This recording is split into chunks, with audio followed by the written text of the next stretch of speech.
Hey guys, tonight we journey deep into the hills of the Golden Triangle, where jungle mist curls like incense smoke, and every winding road could either lead to a monastery or a heroin lab. We're talking about Lo Hsing Han, the man who rose from barefoot obscurity to become the king of Myanmar's opium empire in the 1990s. You might think you've heard of drug lords before, but this one, he built bridges, bribed generals, and practically moonwalked through global sanctions. In the beginning, though, he was just a boy, hungry and barefoot, breathing the crisp air of the Shan Hills, untouched by power, unaware of how his name would one day echo through both dusty roads and diplomatic cables. He had no silver spoon, no criminal blueprint, just circumstance and a country unraveling at the seams. So, before you get comfortable, take a moment to like the video and subscribe. But only if you genuinely enjoy what I do here. And hey, drop your location and local time in the comments. I love seeing where you're all tuning in from. Now, dim the lights, maybe turn on a fan for that soft background hum, and let's ease into tonight's journey together. The hills of Shan State whisper in soft breezes, their fog-wrapped peaks so high they seem to shrug at the world below. It's in one of the smaller villages, invisible on most maps, that a boy named Lo Hsing Han is born in the early 1930s. His parents are ethnic Kokang Chinese, minority, modest, and wedged between history and hardship. They farm what they can, pray when they must, and expect little from the world except rain and time. Young Lo grows up with calloused feet and quick eyes. He's one of those children who watches more than he speaks. His father's hands are thick from tilling land that yields only enough to feed mouths, not dreams. The family is poor, but not uniquely so. Everyone in the area is. That's just life in this part of Burma, before it's called Myanmar, before foreign eyes ever notice what brews here. Lo's first few years are shaped by rituals, simmering rice, flickering oil lamps, distant temple chants. He sees opium poppies in the wild early on, not as contraband, but as just another flower. Farmers in the area often grow a few rows to sell, not because they want to feed addiction, but because the pink-tipped blooms pay better than rice. Even as a boy, Lo senses a strange pull toward these blooms, something about the way they stand tall and delicate at once. His mother teaches him small things, how to fold banana leaves for offerings, how to avoid snakes during the rainy season, and how to greet elders with both hands folded in respect. But it's his environment that teaches him about survival. The hills don't give second chances. Slip once on the wrong slope, and it's a long roll down through brush and thorns. Life here is steep, both literally and metaphorically. At around age 10, Lo's father sends him to a local monastery. It's the best hope for education, discipline, and perhaps a chance at something bigger. The monastery is simple: bare floors, slow mornings, and food that tastes like humility. Lo shaves his head, dons the maroon robes, and bows deeper than he means to at first. The life of a novice monk is quiet, but not unpleasant. He learns to chant in Pali, sweep temple grounds, and hold his bowl out for alms at dawn.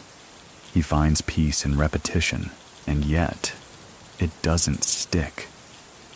The quiet is too heavy for a boy like Lo, who's always peering over the monastery wall at the passing carts and murmuring traders. A year or so in, he returns home, head still shaved, but heart now searching. The 1940s arrive with the chaos of World War II's tail end. Japan invades Burma, then retreats. British forces make their messy return. All the while, different factions fight for control. Karen rebels, communist insurgents, Kuomintang remnants fleeing China. The hills echo with distant gunfire more often than temple bells. Lo is now in his teens, and while many boys are swept up in ideologies, he sees only two things: power and poverty. One looks warm and full, the other cold and familiar. So he begins, as many do, on foot. He becomes a courier, or as the villagers call it, a mule. Not for money at first, but for survival. He carries small sacks, sometimes rice, sometimes opium paste, between hill towns. He learns which trails are safe, which guards to bribe, and which villagers are known to snitch. He moves quietly, no questions asked. At night, he sleeps under stilted bamboo huts or in caves used by rebel fighters. The jungle air is thick with humidity and paranoia. Every rustle sounds like betrayal.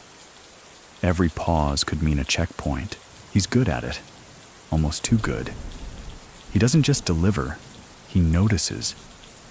He watches the way traders talk to each other, how loyalty is bought and sold like rice sacks.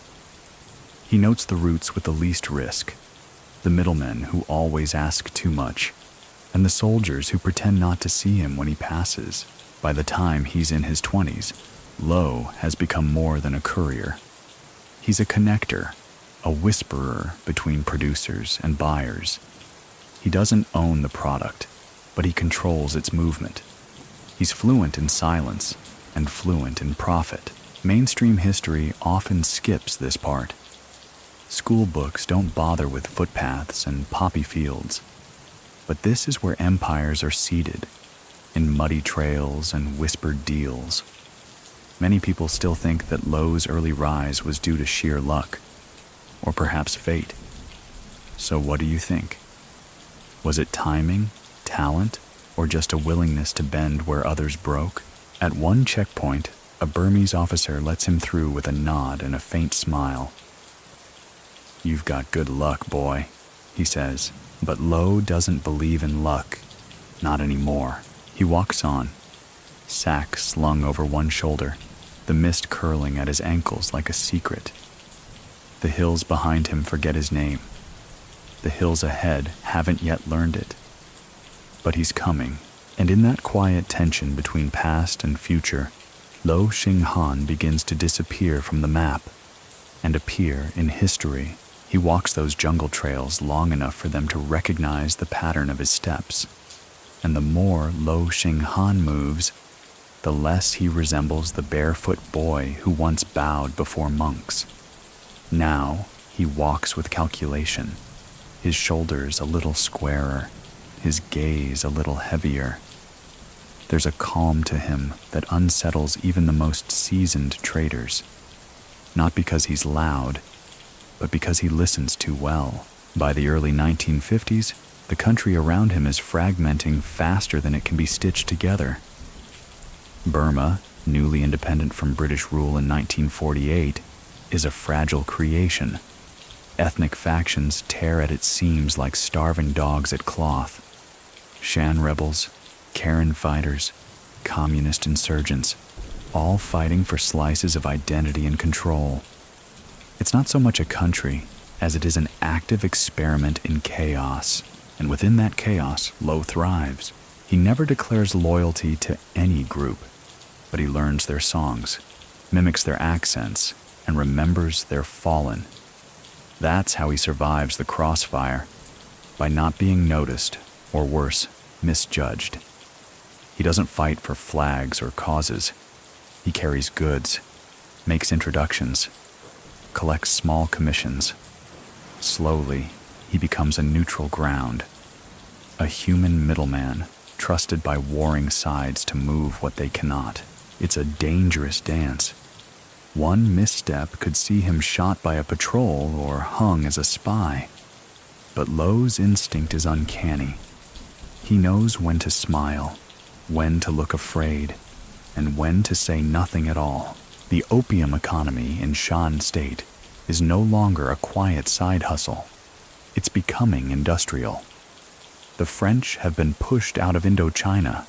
The Americans are scrambling to contain communism in Vietnam, and Chinese nationalist forces, the Kuomintang, have slithered into northern Burma after their defeat by Mao. They need money, they need networks, and they need someone like Lo. Now, here's the twist that many miss. The Kuomintang soldiers, though technically foreigners, had the full unofficial support of the U.S. Central Intelligence Agency during the early Cold War. Why? Because they were anti-communist. And in a region swarming with leftist rebels, the enemy of your enemy becomes your mule, your warlord, your kingpin. So Lo begins running opium not just for poor farmers anymore, but for rogue Chinese militias backed by American dollars. The irony is thick enough to stir into tea. Washington's fingerprints, though unspoken, are all over the sacks of raw paste being marched through Burma's backroads. Lo's role begins to shift.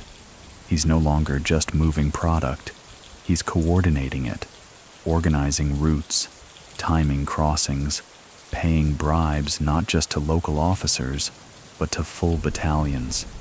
He's the man in the shadows, making it all move. And he does it with a smile that doesn't quite reach his eyes. Information closest to the character says he begins to favor white button-up shirts and pressed trousers around this time, even in the humid heat. No gold chains, no flashy rings. He looks more like a math teacher than a drug lord. But that's the point. Lo doesn't want attention. He wants certainty. Once he starts hiring his own runners, young men like he once was, hungry and quiet. He trains them to walk soft, speak less, and bribe before begging. He maps out trails by memory, noting where banana groves could hide movement, where shallow rivers could serve as crossings. When a rival courier is caught and hanged by a splinter group near the Salween River, Lo doesn't flinch. Instead, he reroutes his deliveries 3 villages south and increases the bribe by a subtle 15%. In this business, compassion is expensive. Efficiency is cheap. One afternoon, at a trader's rest stop, an old KMT officer who's half-drunk and entirely paranoid pulls Lo aside. "You're not one of us," he slurs, gripping Lo's shoulder. Lo just smiles. "I'm everyone's." The officer laughs and slaps his back. It's the perfect answer. In a land of enemies, being useful is better than being loyal. By the mid-1950s, Lo is connected not just to the growers and the buyers, but to those who wear stars on their shoulders and live in rooms with fans spinning slowly overhead. He begins to make small loans, friendly arrangements, he calls them, to traders who are short on cash. If they can't pay back, he doesn't get angry. He just absorbs their route.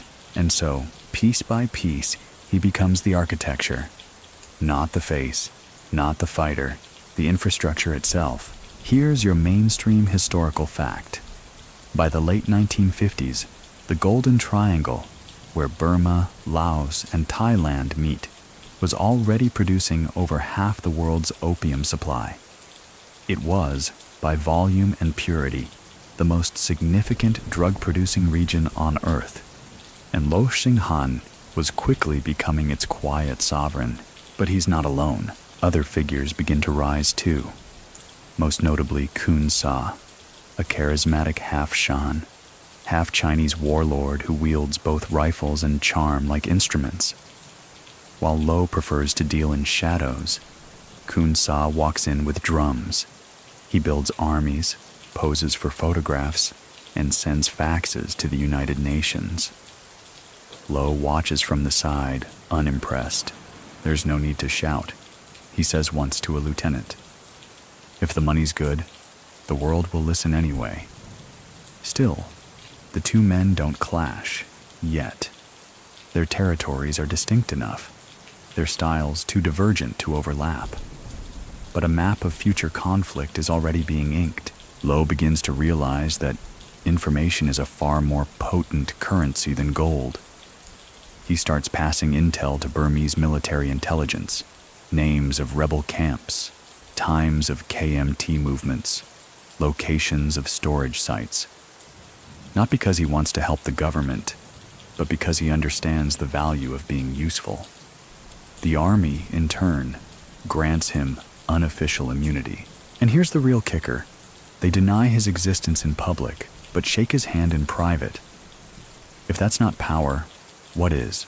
Many people still think that Lo was simply tolerated by the Burmese regime, but some suggest he was cultivated, groomed even, as a buffer between ethnic militias and state collapse. So, what do you think? Was he merely surviving, or was he always playing the long game? One night, in a candlelit hut nestled deep in the hills, Lo meets with 2 KMT lieutenants and a Burmese army officer. They share tea and nod slowly. No names are spoken, no threats made, but by dawn, 3 new routes are agreed upon. Opium will move south untouched, and Lo just walks out, still looking like a schoolteacher on a long hike. The jungle sways quietly behind him, as if holding its breath. He doesn't say it aloud, but Lo Hsing Han now knows something fundamental. Empires aren't built with armies, they're built with routes, and he's got them all. By the time the 1960s roll in, Lo Hsing Han no longer needs to introduce himself. His name moves faster than any mule, cutting across jungles and whispered between campfires. The opium trade in the Golden Triangle has morphed into a labyrinth of alliances, betrayals, and brokered silences. And Lo, he's not just part of it. He's starting to steer the entire thing. The Burmese Civil War isn't dying down. If anything, it's metastasizing. The country, freshly stitched together after independence, now unravels thread by thread. Ethnic minorities demand autonomy. Communists dig trenches in the hills. The central government, holed up in Rangoon, seems less like a ruling power and more like a distant rumor. This vacuum of control becomes Lo's playground. He isn't ideological. He doesn't carry a flag or wear a uniform. He just keeps moving product, clean, steady, invisible. And that makes him powerful in a way few warlords ever are. In the early 60s, he formalizes relationships that used to be based on nods and bribes. He sets up proxy distributors across Shan State and parts of Laos, with loyalty not forged in blood, but in profit. He rewards discretion more than aggression. While other players brag about guns, Lo builds trust with reliable payouts and predictable behavior. He becomes, in many ways, a stabilizing force in an unstable region. Here's the part history books won't print. Lo is one of the earliest criminal logisticians in Southeast Asia. He treats trafficking not like an underworld activity, but like a supply chain problem. He streamlines the operation, identifies choke points, cuts dead weight, reroutes shipments during monsoon season, keeps ledgers, not written, of course, but etched into the minds of men who fear forgetting.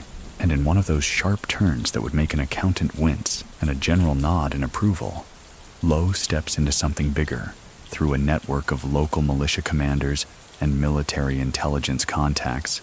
He starts coordinating convoys, camouflage trucks filled with rice sacks, tarpaulin-covered carts with dual bottoms, even boats loaded with timber concealing rubber-lined containers of raw opium paste. The jungle becomes his freeway. Villages, his pit stops. Soldiers, just temporary toll collectors, one of his more ingenious methods. Hiring elderly women and novice monks to lead the front of the convoy. No one wants bad karma. No one wants headlines. And everyone wants plausible deniability. It works. At one point, a UN narcotics official, visiting under escort, describes the trade routes through Shan State as almost militarily disciplined. What he doesn't know is that Lo has been quietly training his mules in formations, walk tempos, and hand signals. The jungle doesn't need GPS when you have memory and rhythm. Close to Lo, things start changing too. He moves into a larger home in Lo Hsing Han, a major trading post along the Burma Road. It's not opulent, no golden gates or carved dragons, but it's fortified and clean. He plants jasmine around the perimeter, buys a small radio that only gets half a station, but keeps it on for ambiance. A man who deals in noise all day needs controlled silence at night. It's here that he hosts his first meetings with higher-ranking officials from the Burmese military. They don't call it what it is. They say logistics discussion or security coordination, but the briefcases are real and the envelopes unmarked. This is where the unspoken deal begins to form. The Burmese government, increasingly desperate to control ethnic rebellions, begins to see Lo not as a criminal, but as a tool. He has access, reach, and, perhaps most importantly, he's predictable, so they make him a proposition. If he can help pacify certain regions, use his influence over growers and local militias, the government will look the other way on his trade. Not officially, of course. There'll be no signatures, just handshakes and understanding. This isn't unprecedented. Many governments, from Colombia to Laos, have historically made similar devil's bargains. But what's remarkable here is how cleanly it happens. Lo doesn't demand titles or parades. He doesn't pose for photographs. He simply accepts, with the kind of soft nod that carries more weight than a treaty. Many people still think that Lo's partnership with Burmese intelligence was incidental, just a byproduct of mutual need. But others argue it was the core of his empire's durability. So, what do you think? Was the government using Lo? Or was he using them?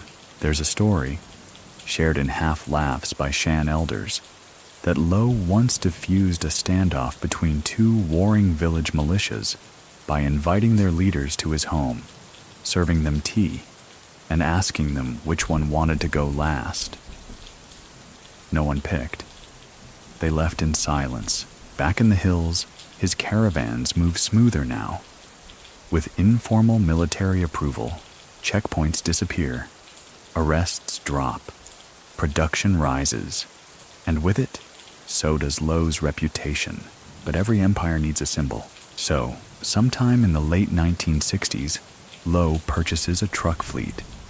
Not massive, maybe 8 or 10, but freshly painted, uniform in style. Each one bears the same symbol, a pale red poppy inside a golden triangle. He insists it's just a coincidence, but those who see the trucks rolling through the Shan Hills know better. And just like that, Lo Hsing Han isn't just a man anymore. He's a system, a root, a memory, a myth. He's the whisper you hear before the rustle in the jungle, the soft tread before the weight of gold. In the haze of the early 1970s, while much of the world wrestles with disco, diplomacy, and oil crises, the Golden Triangle pulses with a different rhythm, one dictated not by trends, but by terrain, by tension, and by men like Lo Hsing Han. Lo, now in his early 40s, carries the stillness of someone who's already lived a dozen lives. He's no longer sprinting up hills or dodging checkpoints. He's seated, observing, delegating. He speaks softly, not because he's timid, but because he's learned that power whispers while fear shouts. At this point, Lo has become indispensable to the ecosystem of Shan State. He doesn't just move opium, he stabilizes entire regions. The Burmese military appreciates that. So do local warlords. So do farmers who now earn more from a single harvest of poppy than they ever did from rice. The region doesn't just depend on him, it leans on him like a crutch. It's around this time that the Central Intelligence Agency, yes, that CIA, begins taking deeper notice. Now, to be fair, they'd been aware of the triangle's booming opium trade for years. But Lo, he was often overshadowed by flashier figures like General Vang Pao or the emerging Kun Sa. Still, intelligence reports begin to mention his name more frequently, always in cautious terms. Reliable source, consistent roots, non-combatant facilitator. Translation? This guy gets the job done. And here's the tricky part. Lo is operating in the shadow of the CIA's own covert activities. The U.S., terrified of communism's advance through Southeast Asia, is actively arming anti-communist forces in Laos and Thailand. Some of those same forces are, surprise, funding their operations through opium. It's not official policy, of course. It never is. But the overlap is hard to ignore. Lo doesn't engage directly with American operatives. He doesn't need to. He simply ensures that his convoys don't interfere with theirs. He helps maintain a kind of narco-neutrality. Everyone gets what they want, and no one asks for receipts. Back in Burma, the political landscape is hardening. General Ne Win, who took power in a 1962 coup, is pushing the country into isolationism through his Burmese way to socialism. The economy crumbles, black markets bloom, and Lo thrives. He keeps his head down, keeps his business flowing, and keeps his distance from the spectacle of Rangoon politics. While others chase titles, he chases timing. That's what makes him untouchable. One key moment comes in 1973 when Burmese officials, perhaps under pressure from international eyes, move to arrest Lo. The charges are vague: subversive activity, endangering the state. But everyone knows what this really is: a cosmetic move, a gesture to the outside world that yes, the government is totally serious about stopping drug trafficking. Lo is arrested, briefly. Information closest to the character suggests he doesn't panic. He smiles during questioning, offers tea to the men watching him. He tells them jokes about road taxes and mule sickness. When asked to explain his logistics network, he simply shrugs. "You think I can organize all that? I'm just a trader." He's released after a short period, with no formal charges. The official line? Insufficient evidence. The unofficial truth? Lo is still too useful to jail. His routes are the arteries through which not just opium flows, but money, influence, and fragile peace. This brief arrest, though, marks a shift in how he's perceived. He's no longer just the ghost in the jungle. He's a national figure now, unspoken, unnamed in headlines, but deeply felt in every corner of Shan State. People begin to call him the Opium King, a mainstream historical fact. During the early 1970s, the Golden Triangle produced more than 70% of the world's opium, making it the most important heroin-producing region on Earth. It supplied syndicates across Southeast Asia, reaching as far as the United States, Europe, and the Middle East. And Lo's hands were on the wheel. Yet, unlike the rising Kun Sa, who would soon build private armies and grant media interviews, Lo remains quiet. No staged photos, no manifestos, just roads, trucks, sacks of white paste wrapped in banana leaves. Many people still think that Lo's strategy was passive. Stay low, avoid noise. But others believe it was a form of calculated invisibility. So what do you think? Was he hiding Or had he mastered the art of presence without presence? There's a story told by a former military officer who once visited Lo under the pretense of investigating road use. When he arrived, Lo served lunch. There was no talk of drugs, no negotiations, just curry, tea, and small talk about weather patterns. On the way out, the officer found a new pair of boots in his Jeep. No note, just clean leather, perfectly his size. "That's how he works," the officer later said. "You don't know you've made a deal until you're already wearing it." Meanwhile, Lo begins to delegate more openly. He taps trusted relatives and close associates to manage different parts of the operation. A cousin handles transport logistics. A childhood friend oversees storage hubs. His young son, Stephen, still in school, watches quietly from the sidelines, absorbing the empire with silent fascination. And Lo, he starts making plans, not exit strategies. Those would come later. But transformations. He's already thinking beyond opium, beyond borders. He knows that kings fall, roots dry up, but cement, shipping, infrastructure, those are forever. And so, while still deeply embedded in narcotics, he begins to ask unusual questions.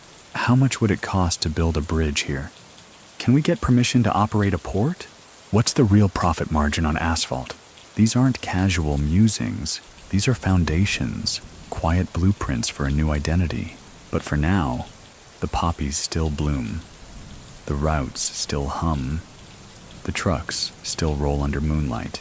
And Lo Hsing Han, schoolteacher look and all, sits at the center of it all, like a spider in the quietest corner of the web. He doesn't boast, he doesn't blink, he just builds. The rain comes harder in the mid-1970s. Not just from the sky, but from international pressure, whispers from embassies, and quiet warnings from regional governments suddenly pretending they'd just noticed the Golden Triangle blooming white and toxic. Opium, heroin, morphine paste. It's no longer a local secret. The world is watching, albeit with selective vision. And in the midst of all this, Lo Hsing Han does what he's always done best. He adapts. He knows the tides are shifting. The brief arrest in 1973, though harmless on the surface, had been a signal. Not just from the Burmese government, but from foreign interests. The Americans especially were beginning to frame the narcotics trade as part of a broader war, first on communism, now on drugs. And in that new war, people like Lo might suddenly find themselves demoted from useful to disposable. So he starts pulling back, publicly at least. Shipments shrink.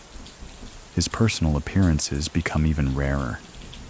He stops attending weddings of regional militia leaders, skips his usual midsummer inspection of the Lashio routes. Locals whisper that the Opium King has vanished, that maybe the Americans got to him, or the Burmese army, or karma. But Lo's not gone.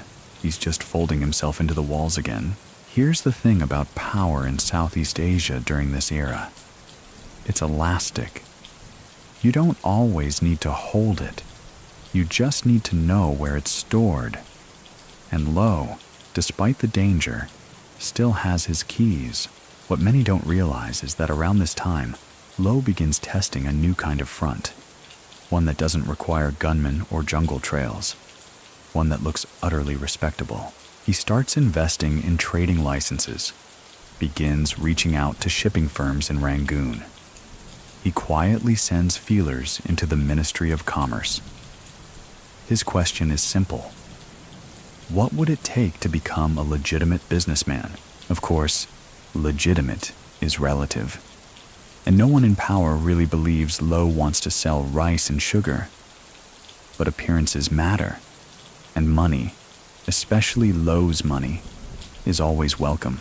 At the same time, he keeps his ears to the ground. The name Kun Sa starts dominating the opium trade. A flamboyant warlord with a fondness for media and military flair, Kun Sa is rising fast.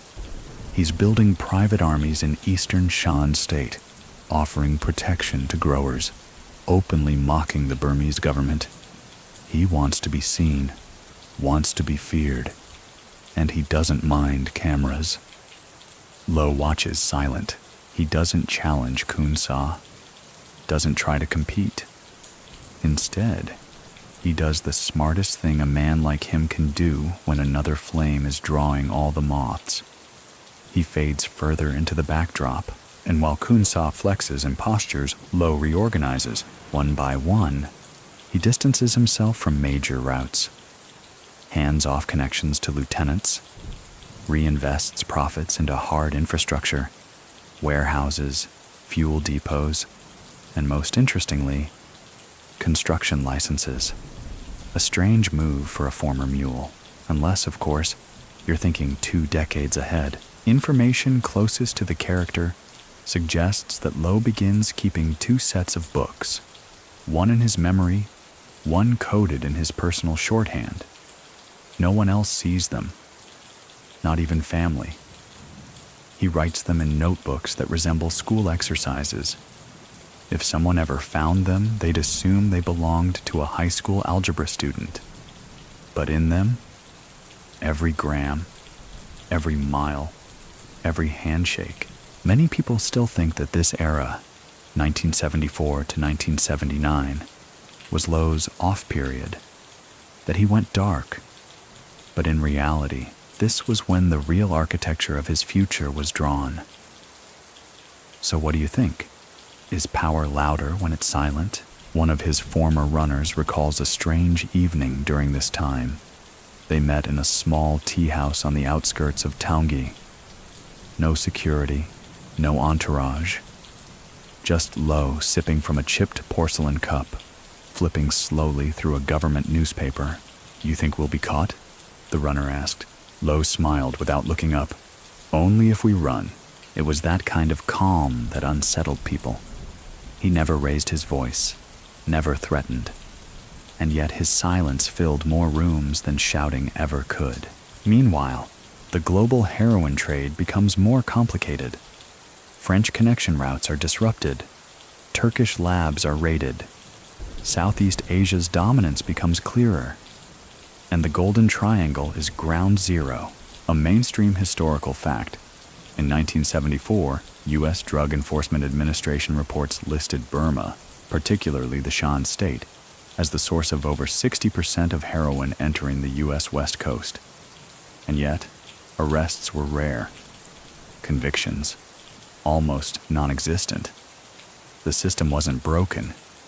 It was just inconveniently efficient. Lo's influence becomes a kind of ghost story. No one sees him, but shipments still move. Bribes still land. Soldiers still look the other way. In some villages, his name is whispered like a spirit's. Neither blessing nor curse, just presence.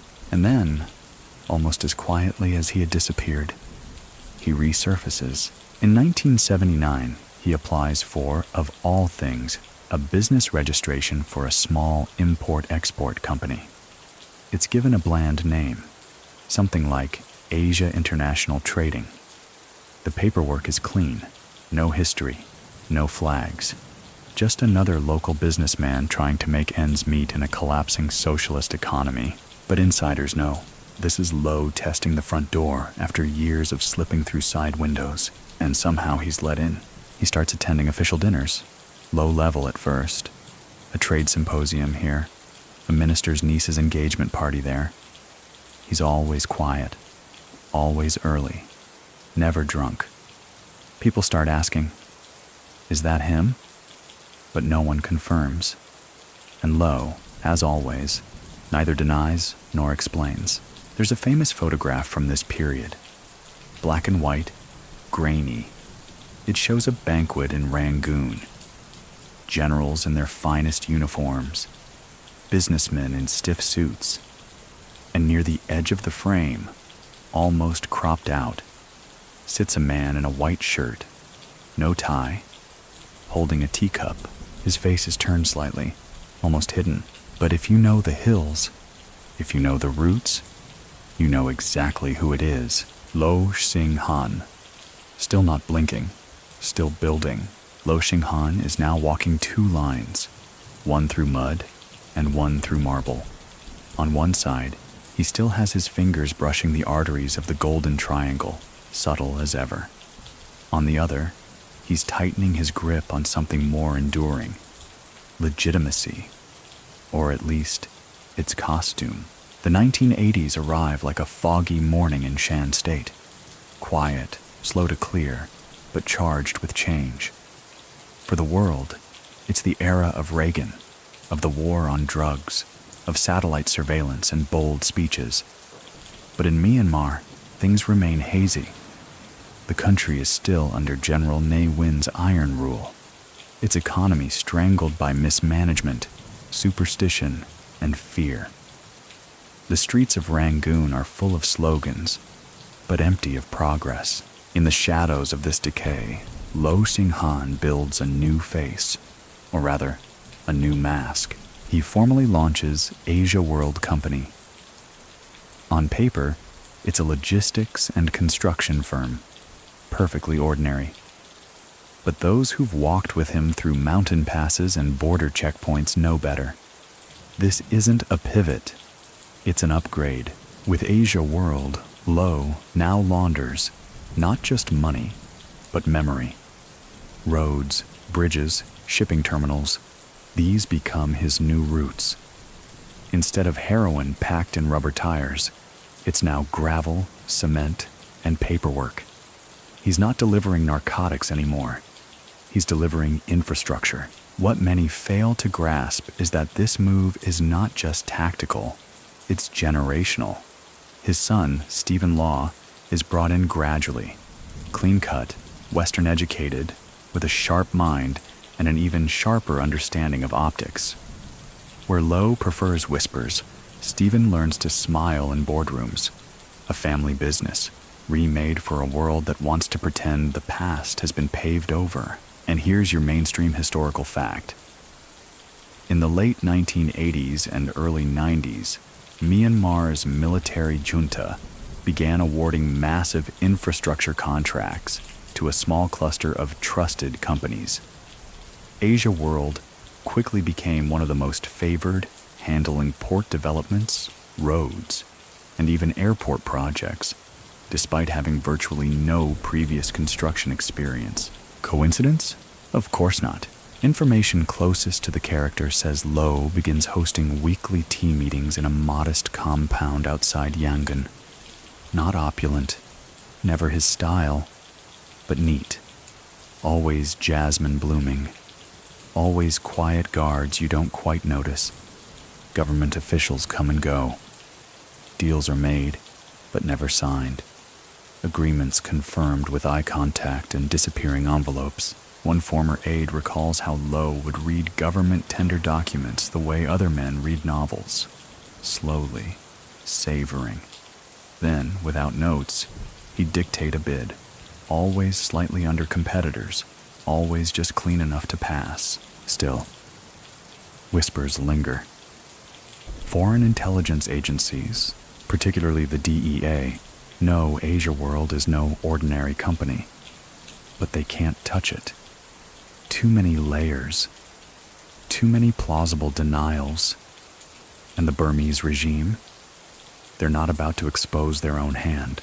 By now, Lo's reputation is sealed. The kingpin who became a builder.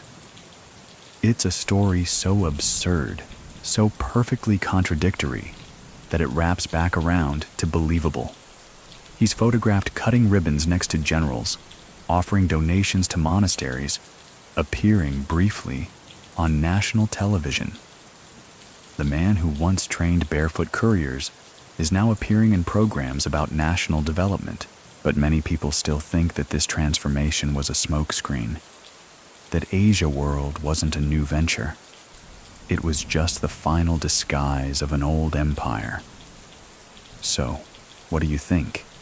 Can a man pave over his own tracks, or do they always resurface with the next rain? Meanwhile, Khun Sa is growing louder. Now based in Homong, near the Thai border, he commands thousands of troops and boasts openly about producing the finest heroin in the world. He writes letters to the UN, offering to surrender in exchange for autonomy. The world is fascinated.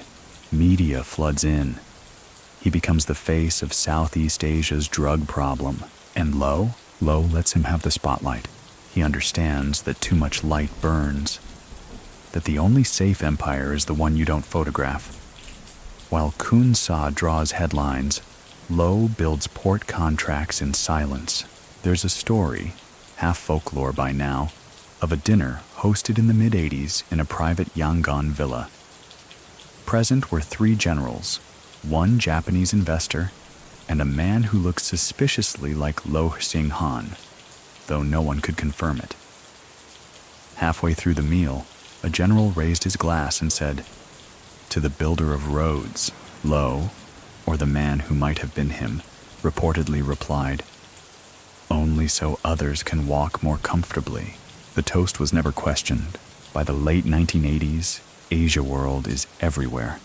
Roads in Shan State, warehouses in Mandalay, quiet stakes and border crossings with China. The heroin trade still exists, but it flows more indirectly now. Fewer mules, more cargo manifests, less jungle, more bureaucracy. The trade has grown up, and so has its architect. At this point, international watchdogs begin including Lo's name in reports. Thin print, deep implications, accusations of money laundering, of front companies, of silent bribery. But there's never a conviction, never a trial, only silence, and occasionally donations. Lo starts giving generously to Buddhist temples. He funds new construction at monasteries, sponsors meditation halls, even pays for meals at orphanages during holidays. It's not guilt, it's optics. He understands that in Myanmar, merit-making isn't just spiritual, it's public relations. And yet, some say he becomes quieter during these years, more withdrawn. He stops traveling far, spends more time walking in his compound gardens, still calculating, still listening, but no longer chasing. There's a photo taken in 1989 by a visiting Malaysian contractor. It's candid, blurry. Shows an elderly man in loose linen, watering bonsai in a courtyard.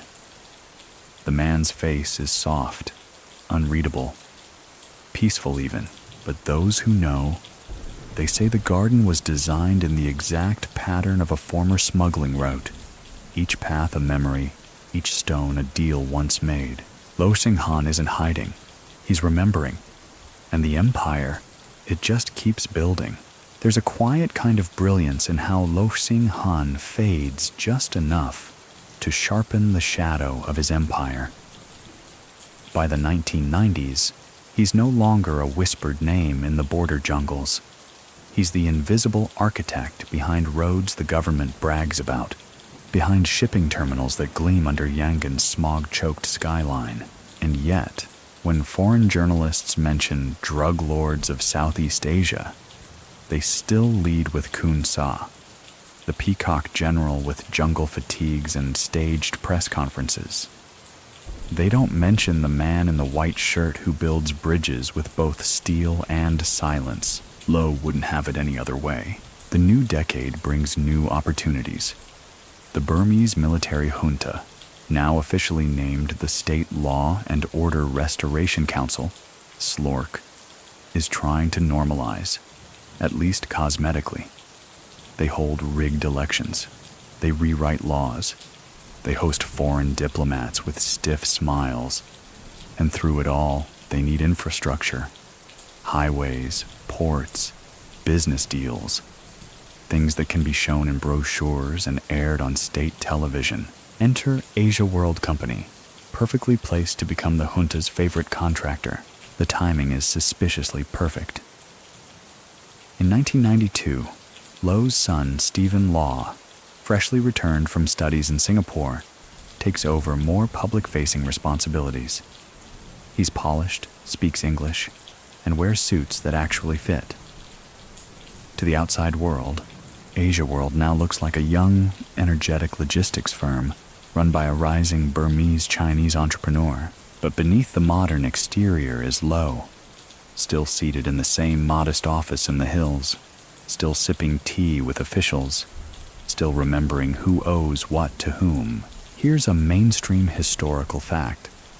In the early 1990s, Asia World secured the contract to build and manage the Asia World port terminal in Yangon, Myanmar's most important commercial port. The deal was lucrative, opaque, and signed without competitive bidding. Western analysts called it deeply problematic. Local officials called it efficient. Information closest to the character suggests that Lo's fingerprints were on every clause. Though Stephen signed the papers, it was Lo who decided which subcontractors got the work, which officials received gifts, and which foreign consultants were kept at arm's length. His memory, even in his 60s, was said to be flawless, especially when it came to debts, favors, and names. Still, the transformation wasn't just logistical, it was spiritual. Lo began spending more time in Buddhist monasteries, particularly in Shan State. He funded entire wings of meditation halls, paid for renovations of ancient pagodas, and supported hundreds of novice monks. Pictures from this era show him in a simple longyi, seated cross-legged beside abbots and elders, his face calm and unreadable. To outsiders, it looked like penance. But to those who knew him, it was reputation management, Myanmar style. In a country where karma and patronage intertwine, a man like Lo didn't need to explain himself. He just needed to be seen giving. Still, many people in the West, particularly in diplomatic circles, didn't buy it. In 1996, the United States government officially named Lo Hsing Han and Stephen Law as key figures in the global heroin trade, imposing sanctions on both and freezing any assets that could be found under their control. The official statement used phrases like narcotics kingpin and laundering infrastructure. Asia World dismissed the claims. So did the Burmese government. The sanctions were, in many ways, toothless. Neither Lo nor Stephen kept major holdings in U.S. banks, and Asia World's business was almost entirely within Myanmar and neighboring China. Still, the public declaration had symbolic weight. It confirmed what many had suspected, that the Opium King had never truly retired. He had simply changed uniforms. But Lo didn't react.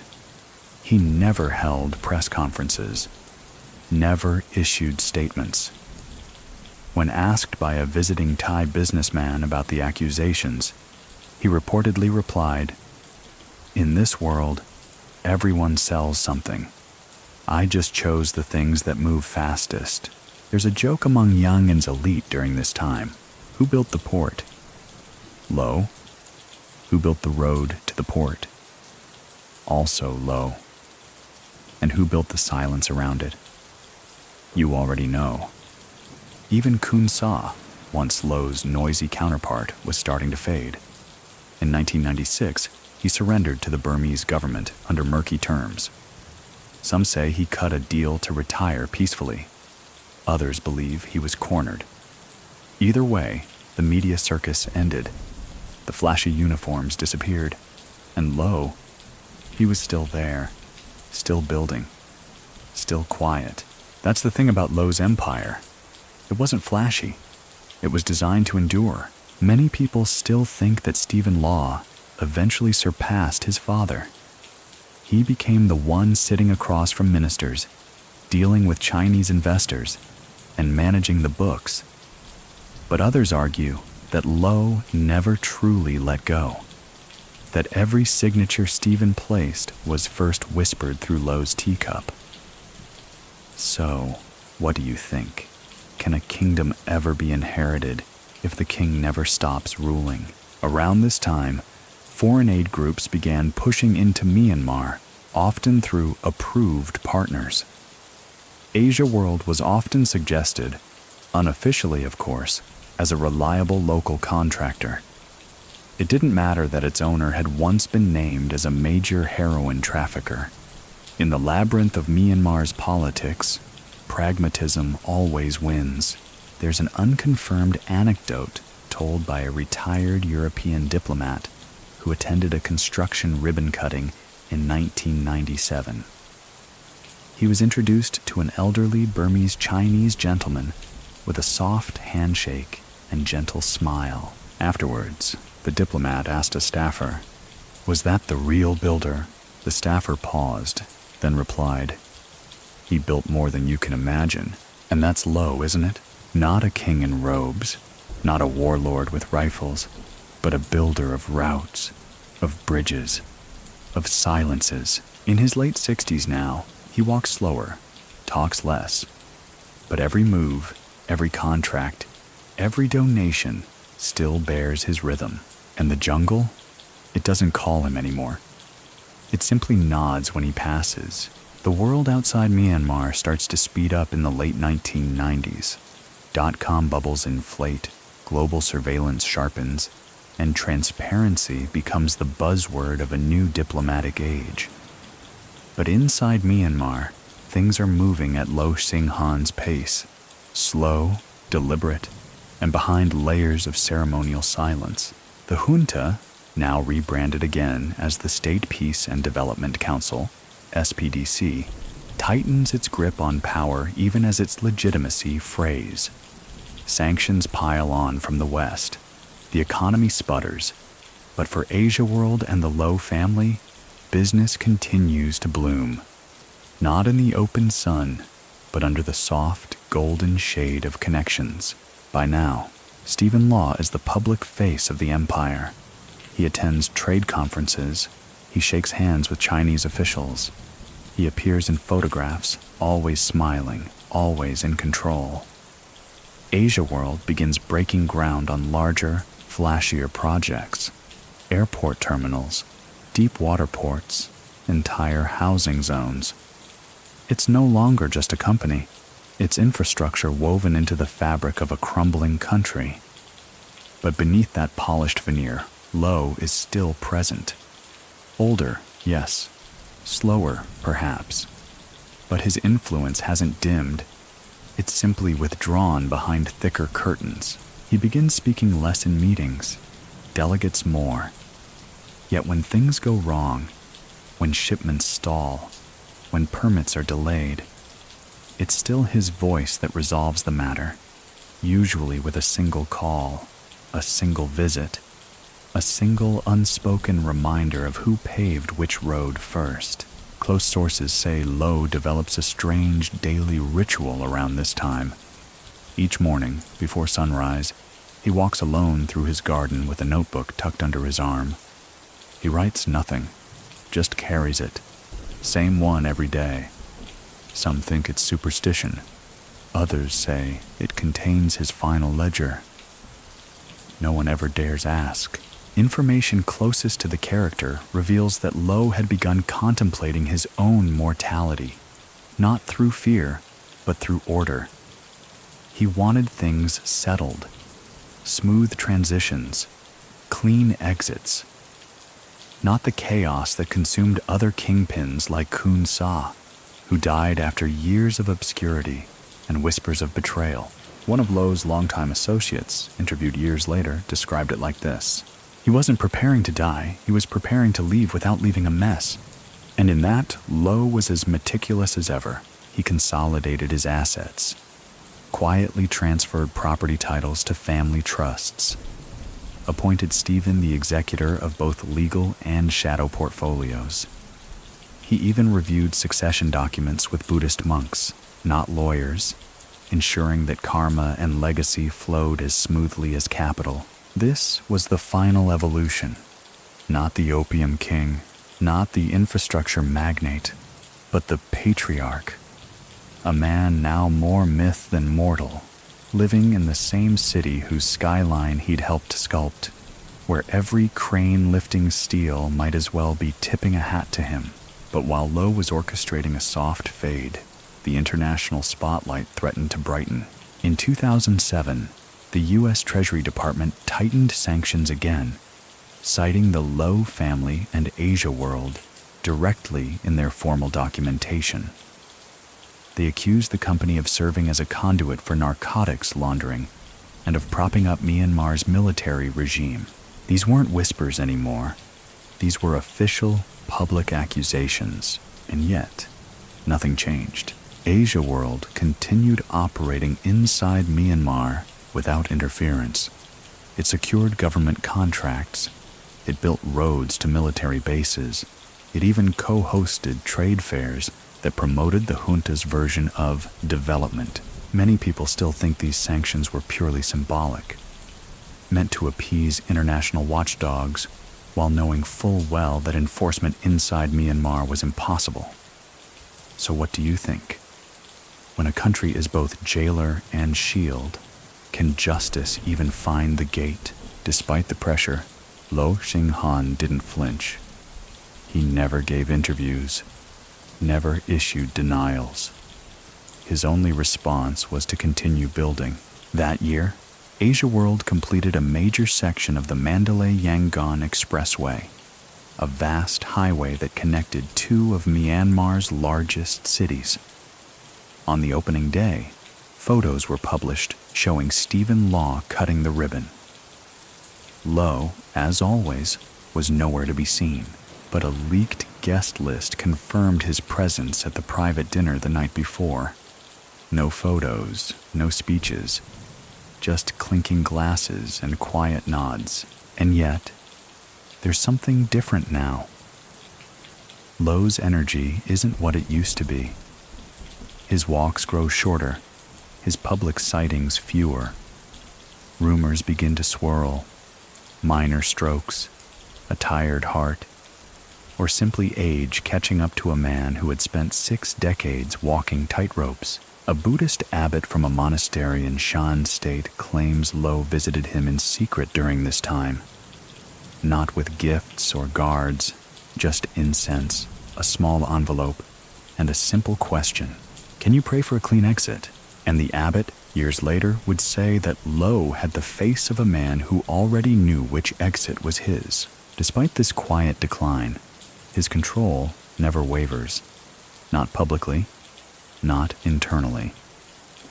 When a junior minister attempts to reroute a contract from Asia World to a new Chinese-backed firm, the paperwork vanishes. And the minister? Transferred within the month to a post near the Indian border. A polite exile. That's Lo's final power. Not violence, not threats, but inconvenience. He doesn't need to raise his voice. He just knows which wires to loosen, which calls to not return, which permits to misplace.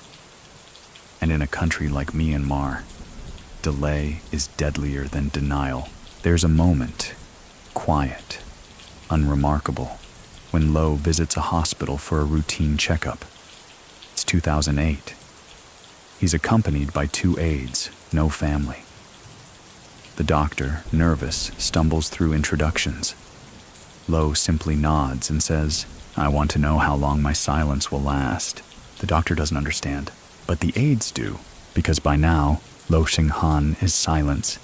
He's the pause between scandals, the breath before a signature, the footstep you don't hear, but still feel. He doesn't need to move anymore. He's already everywhere. By the time the calendar flips into the 2010s, Myanmar is beginning to flirt, however cautiously, with reform. After decades of iron-fisted military rule, the regime starts releasing political prisoners, relaxing censorship, and inviting in diplomats with white gloves and cautious smiles. There's talk of democracy, of elections, of an opening, but for Lo Hsing Han, none of this is new. He's seen regimes change their face while keeping the same spine. He knows that names on letterhead mean little when handshakes still happen in the same candlelit rooms. Power, he understands, doesn't need press releases. It needs corridors, and he helped build them. Asia World, meanwhile, enters its most powerful chapter yet.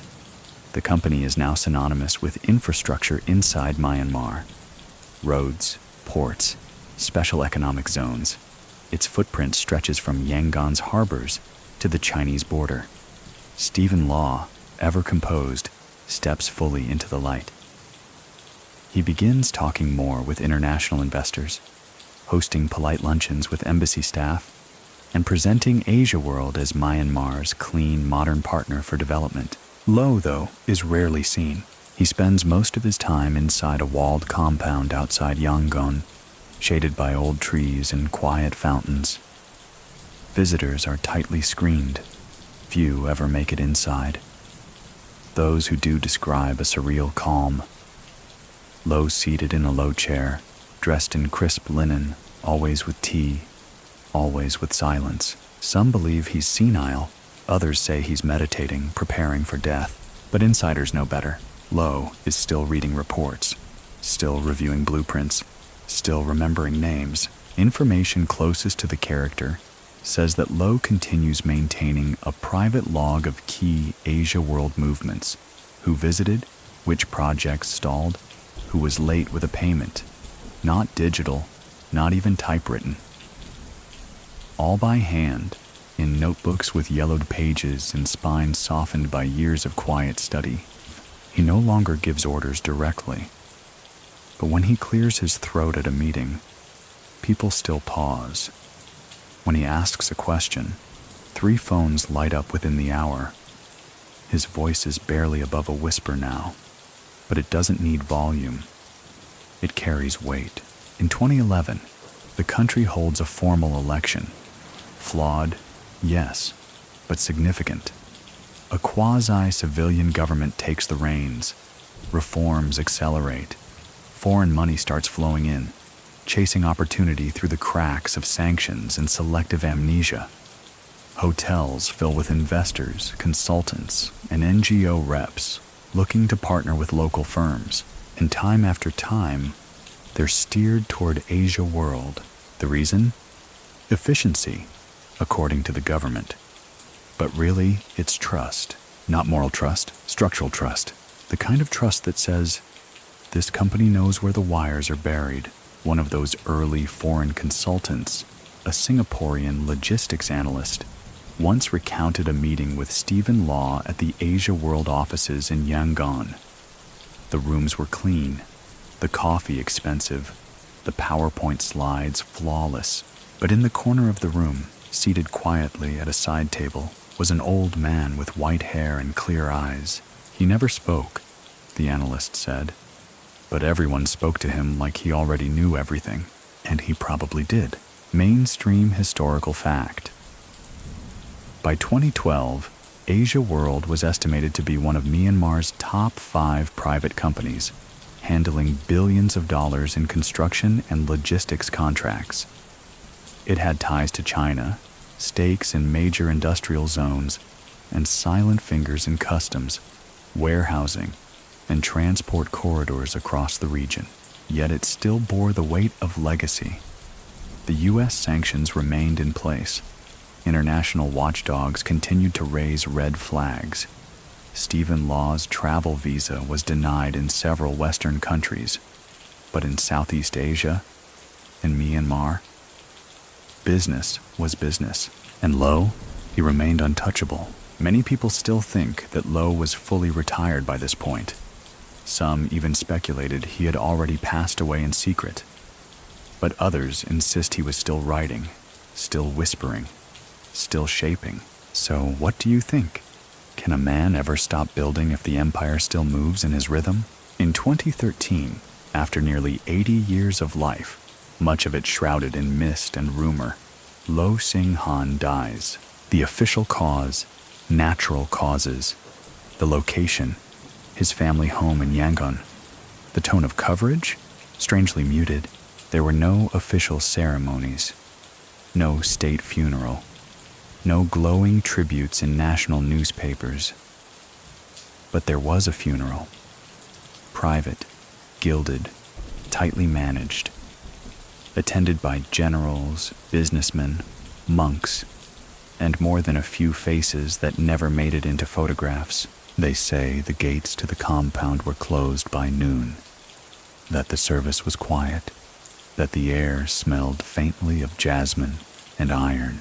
Stephen stood at the head of the line, calm, prepared. He didn't cry, because this was not just the passing of a father. It was the handover of a structure. And here's something no one can agree on.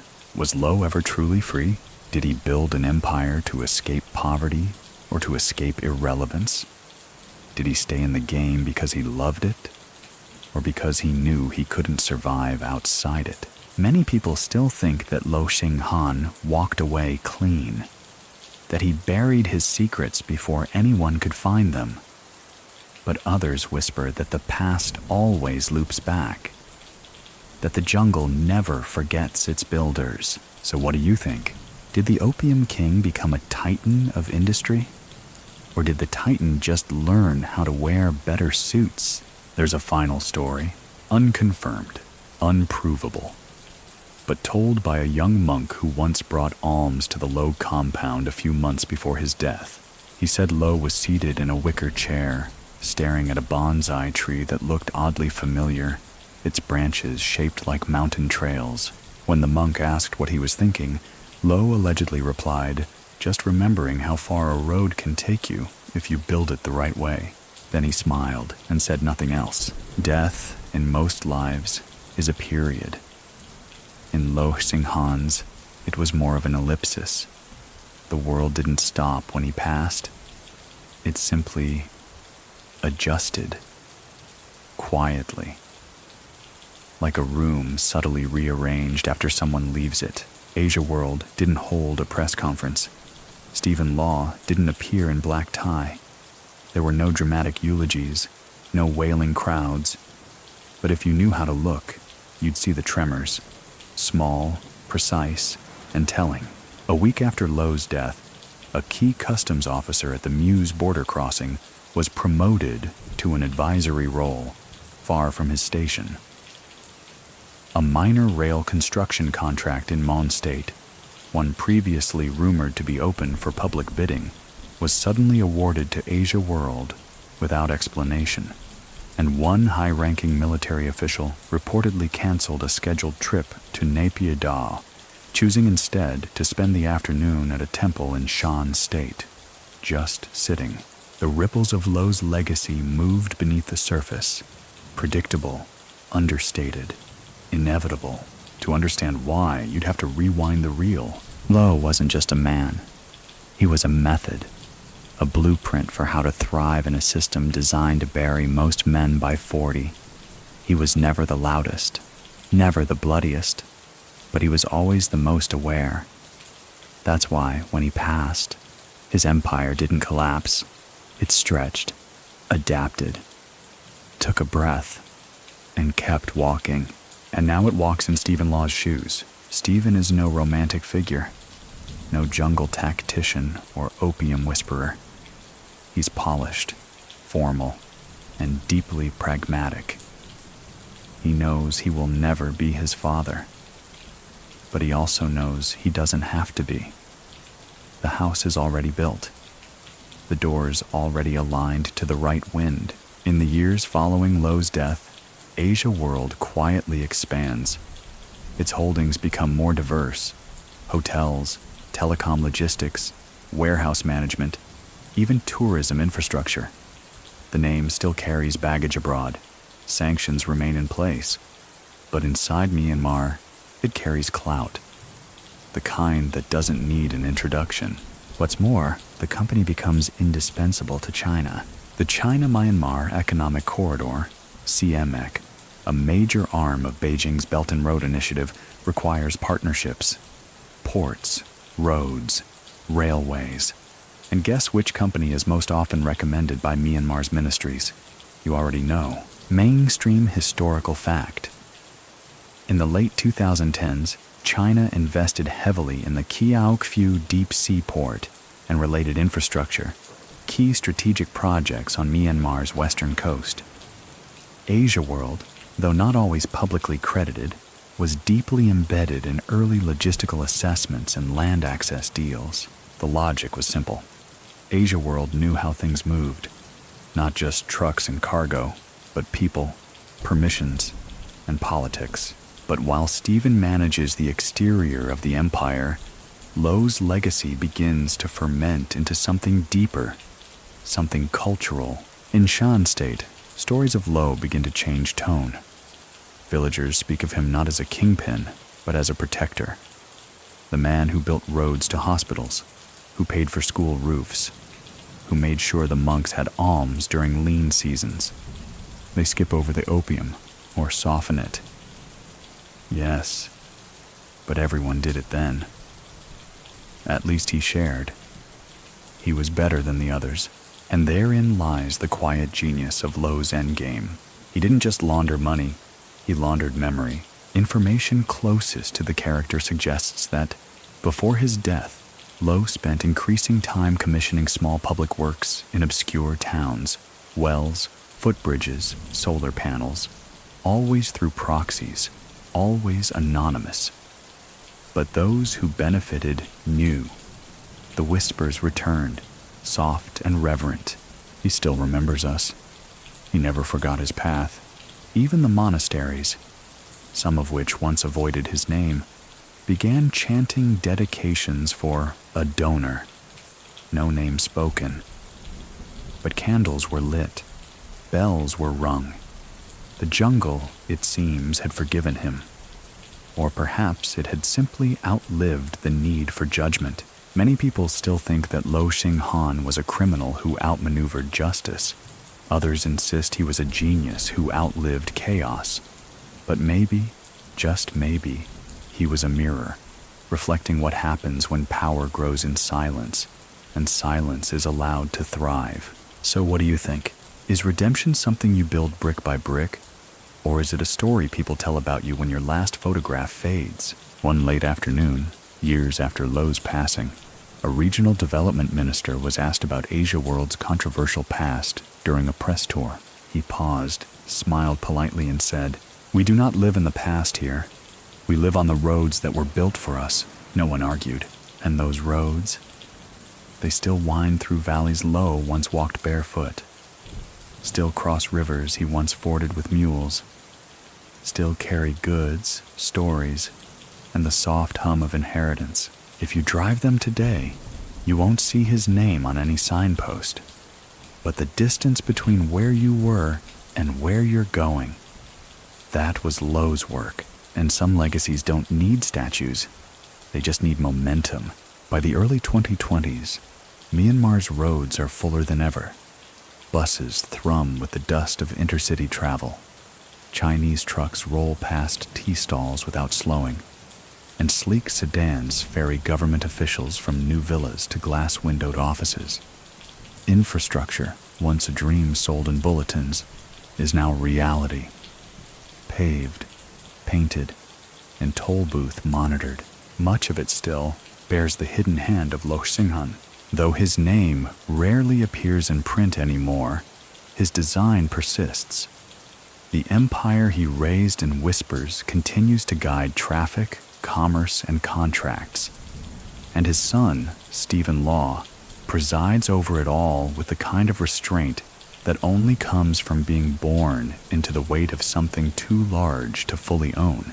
There are no scandalous exposés, no leaks, no grand confessions from defectors, just the quiet thrum of business, humming along the same arteries Lo carved through jungle and concrete alike.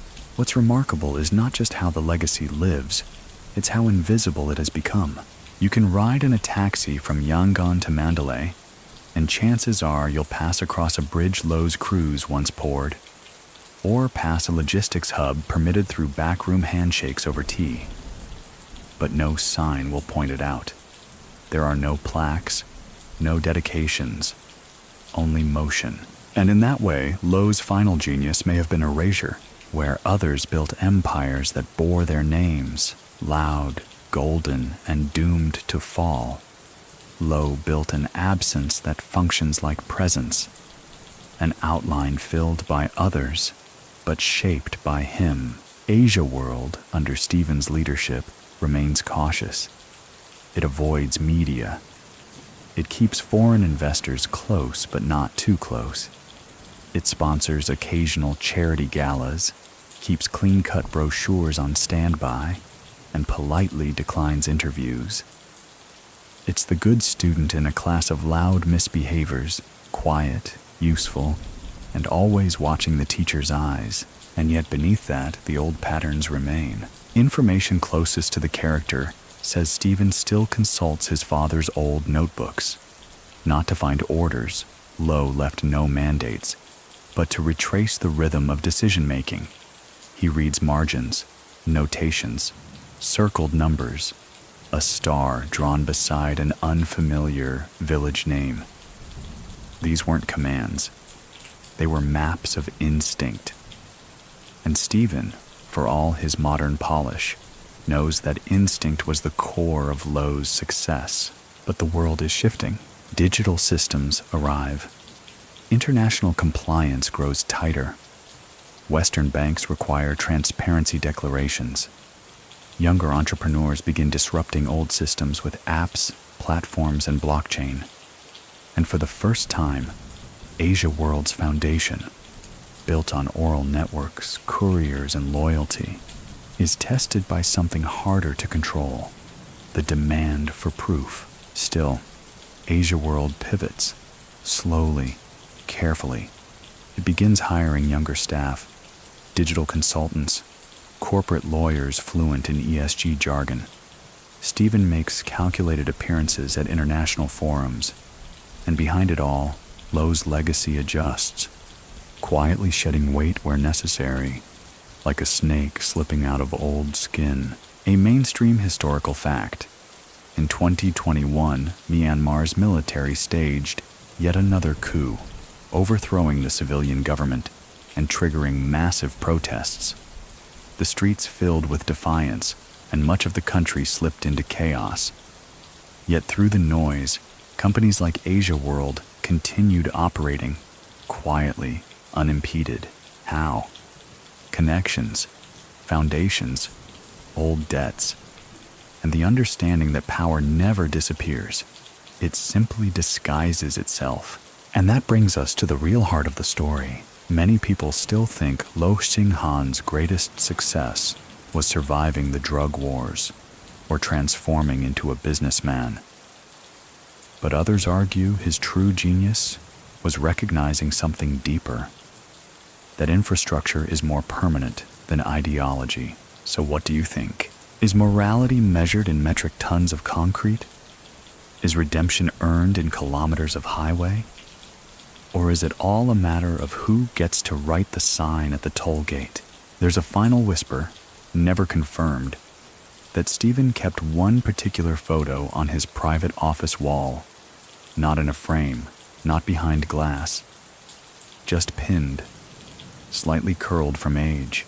It shows a man in loose linen, mid-step on a dirt trail, a canvas bag slung over one shoulder, jungle closing in on both sides. He's not facing the camera. You can't see his face.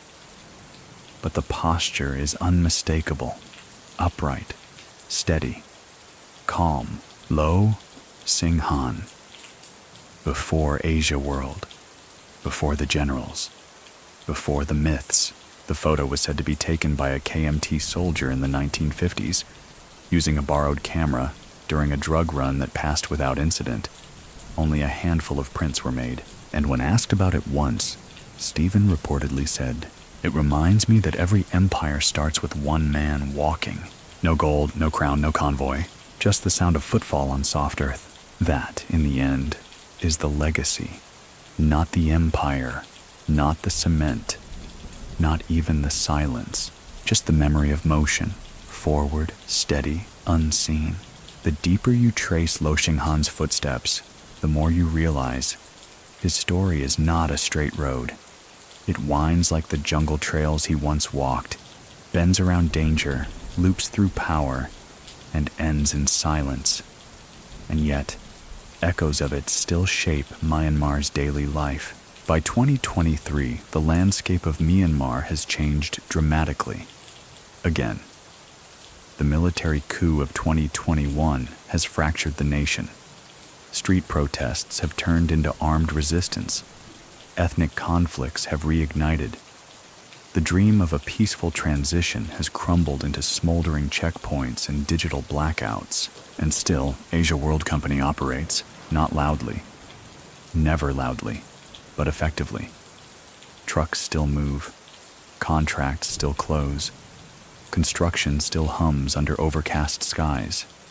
If anything, the chaos outside makes the company even more indispensable. Roads need repair, ports need hands, and in a country where stability is a memory, institutions that can still function, regardless of origin, become lifelines. This is Lo's inheritance. His company was never built for headlines. It was built for survival. Through coups, through sanctions, through reputational firestorms and regime collapses. He designed it like a river, capable of changing course without drying up. Information closest to the character reveals that Stephen Law, now approaching his 60s, still references his father in board meetings, not by quoting him, but by mimicking him. Pauses before speaking. The careful way he phrases a refusal as a delay. The practice of letting someone else take credit if it avoids confrontation. He doesn't talk about the heroin years. No one does. In fact, younger employees at Asia World reportedly receive no formal briefing about the company's founder. They're shown PowerPoint decks, mission statements, development portfolios. But Lo Hsing Han? He's a rumor at best. A ghost in a white shirt who sometimes appears in a hallway portrait. Unsigned, and yet his systems remain intact. The informal network of couriers-turned-managers, village liaisons, and fixers across border zones, many now retired, some still quietly advising, continue to guide the company's operations like a nervous system. They don't hold titles. They hold memory. And in Myanmar, memory is sometimes more stable than law. Here's a mainstream historical fact. Despite decades of international scrutiny, no formal criminal charges were ever brought against Lo Hsing Han that resulted in a lasting conviction. He lived and died a free man. His transformation from drug baron to logistics mogul completed without courtrooms, confessions, or collapses. And perhaps that's the most difficult part of his legacy. Its completeness. Many drug traffickers die in a shootout, in exile, or in prison. Lo died surrounded by family, in a home built on contracts signed with the same government that once jailed him. His life didn't implode. It blended, until it became impossible to say where the crime ended and the country began. Many people still think Lo's empire was a moral aberration that should have been erased. But others argue it's simply a reflection of the system that allowed it to thrive. So what do you think? Can you blame the spider for building the web when the house is full of flies? One former regional planner for Myanmar's Ministry of Construction once confessed to a foreign journalist over tea, if we had stopped Asia World in the 90s, half the roads in this country wouldn't exist. That's not an excuse. It's just how it is. And there it is. The uncomfortable truth of Lo's legacy is that it worked. It delivered results. However corrupted the means, however foggy the intent. Schools were built. Borders were paved. Entire cities expanded on foundations poured by hands once stained with heroin resin. But Lo didn't need statues. He didn't need forgiveness. He didn't even ask for understanding. He just built, and kept building, until the machine could run without him. And now, Myanmar moves on. Stephen Law remains in place, quietly navigating international sanctions, internal politics, and generational transition. Other companies rise, newer faces enter the scene, but none seem to carry the same ghost-traced blueprint as Asia World, because Lo's design was never purely about business. It was about timing, about instinct, about reading a room, not from across the table, but from behind the door before it opened. There's a final story, shared by a former Asia World driver, now retired in a village north of Lashio. He remembers driving Lo to a remote monastery near the Chinese border in 2010. No entourage, no announcement, just the two of them in a dusty white SUV. On the way back, they passed a bend in the road, a place the driver remembered from years earlier, where a convoy once got ambushed. Lo said nothing at first, then softly, "We used to walk here barefoot." That was it.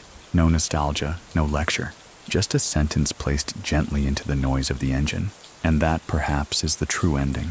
Not a verdict, not a eulogy, but a memory shared with no one in particular. A man who came from barefoot trails, who walked through gunfire, governments, and growing economies, and who left behind not a confession, but a country still driving his roads. There's something poetic about how Lo Hsing Han's story disappears, not with fire, but with function.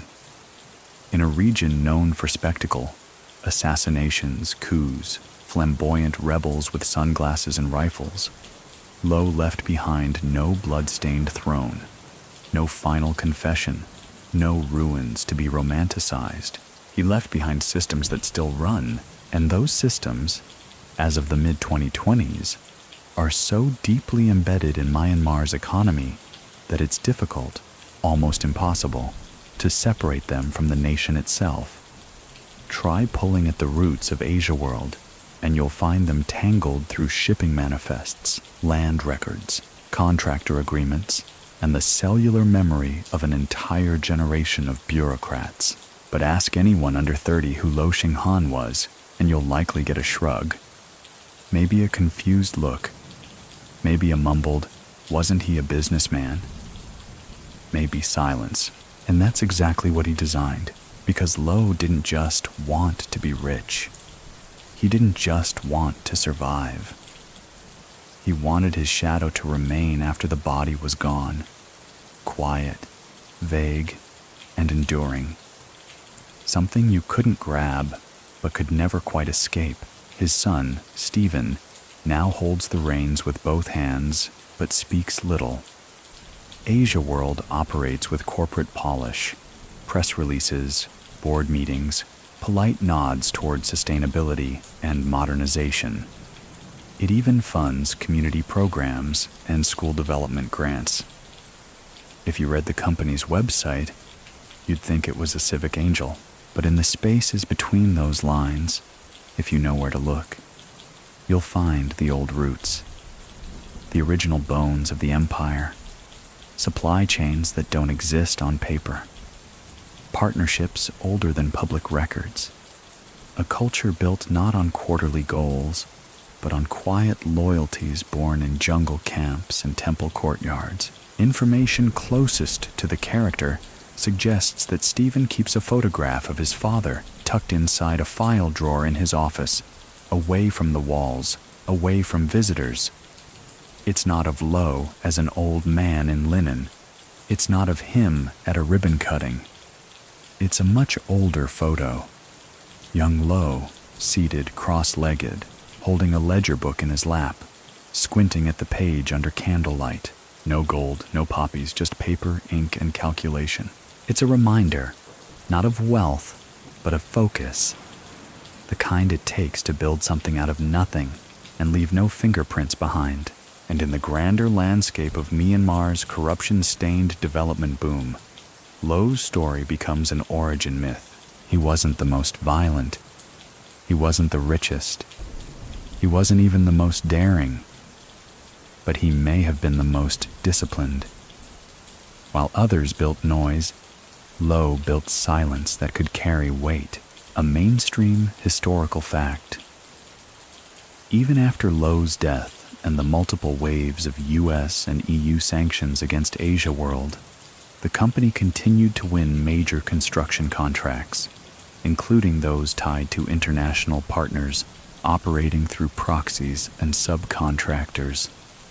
The world condemned, but business flowed. Many people still think the system allowed Lo to get away with everything. Others argue he didn't get away with anything. He simply understood what the system really was. So what do you think?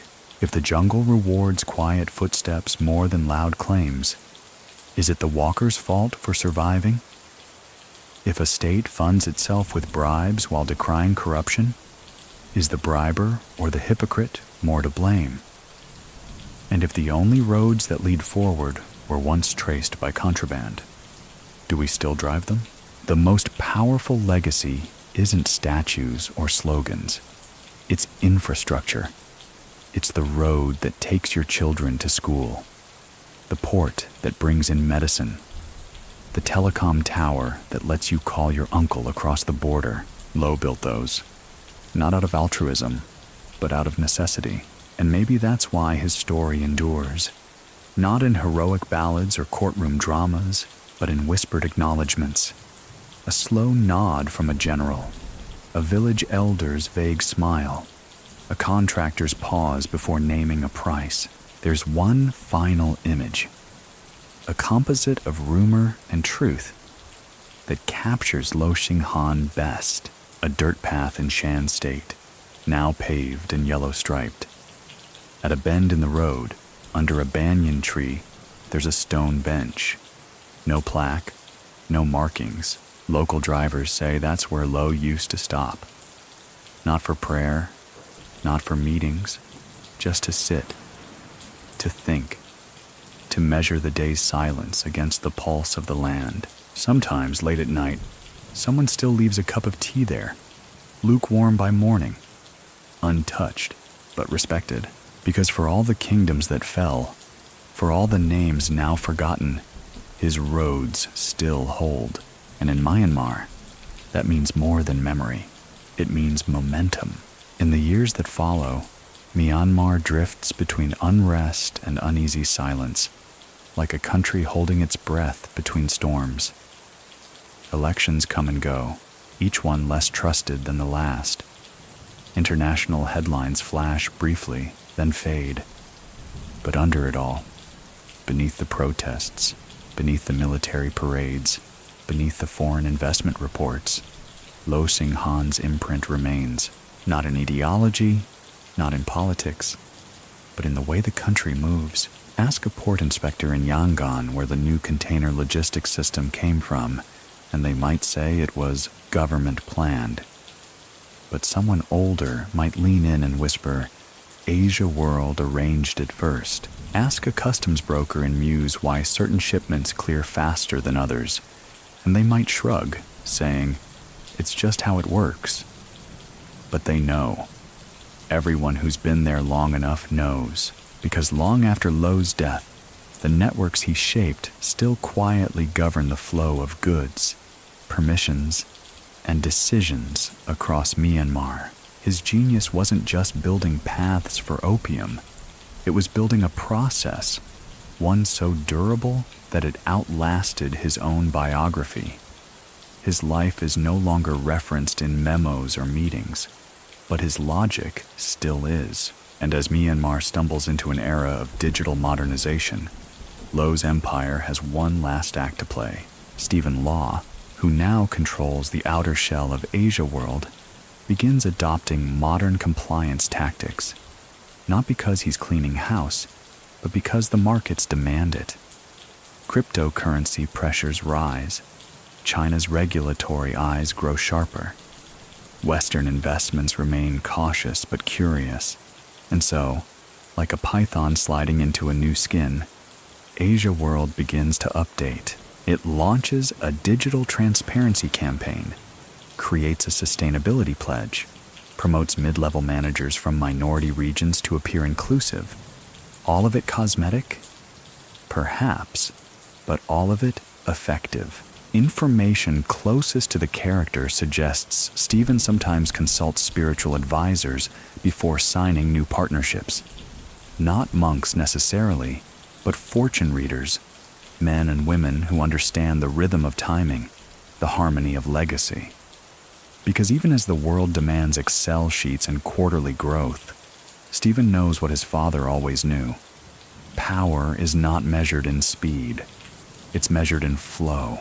And Lo Hsing Han designed a flow that even digital reform struggled to rewire. Many people still think that legacy is about monuments or museums.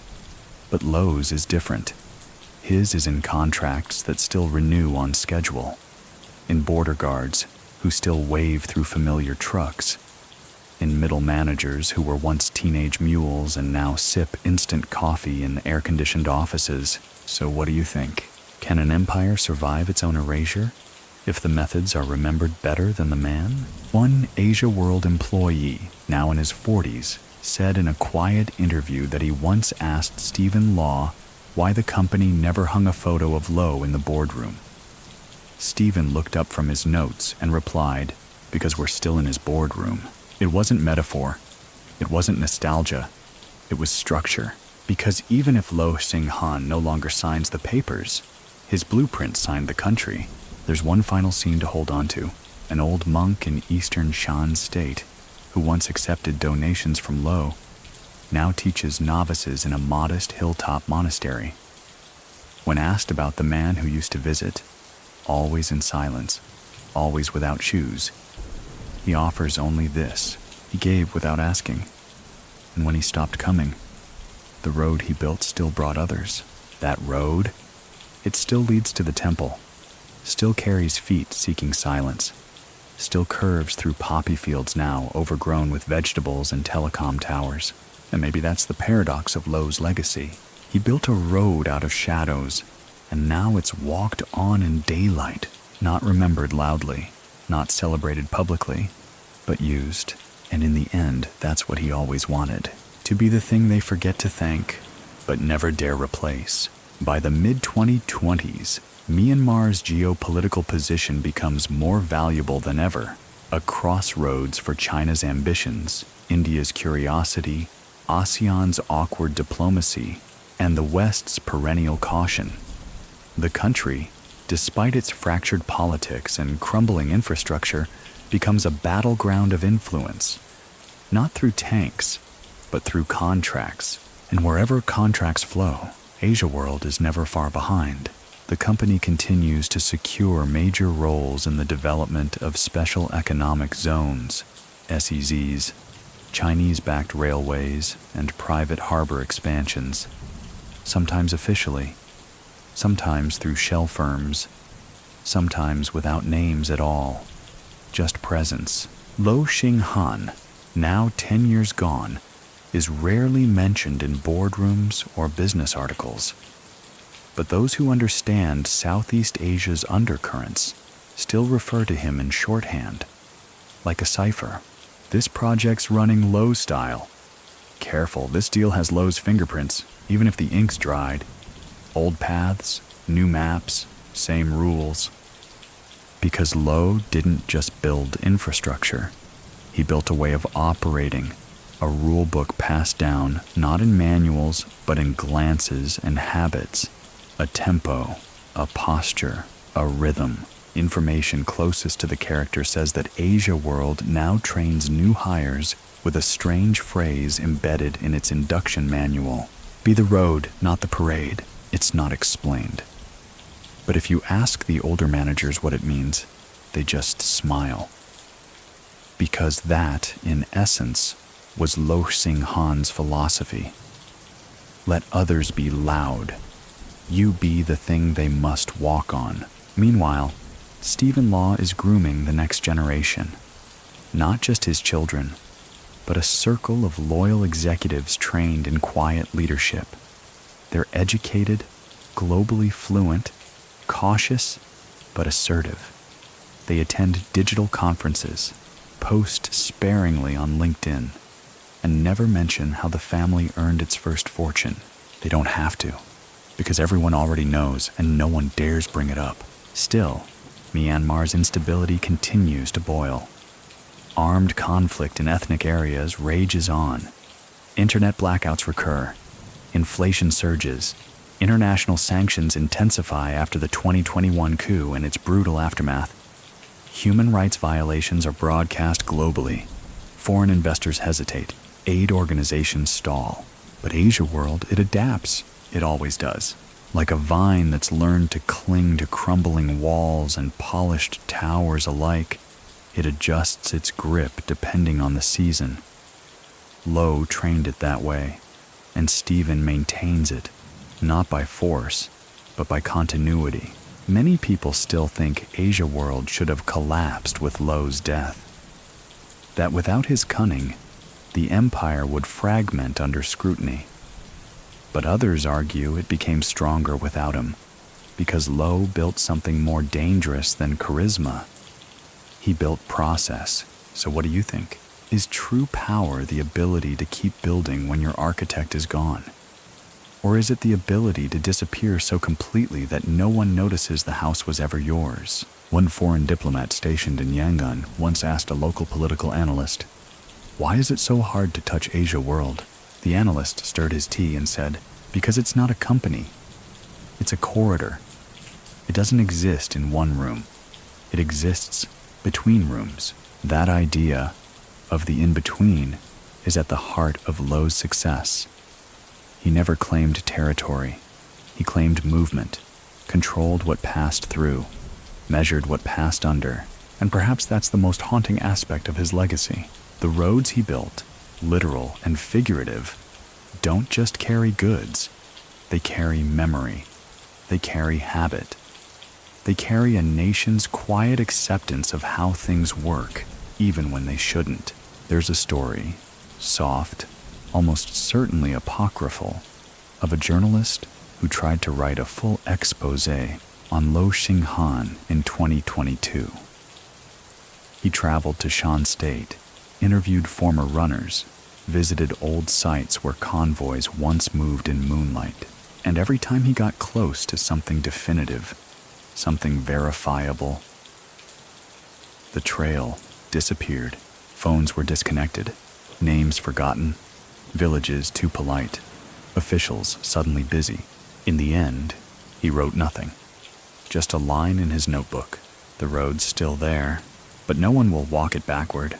And perhaps that's the ultimate truth. Lo Hsing Han didn't need to be remembered. He just needed his flow to remain.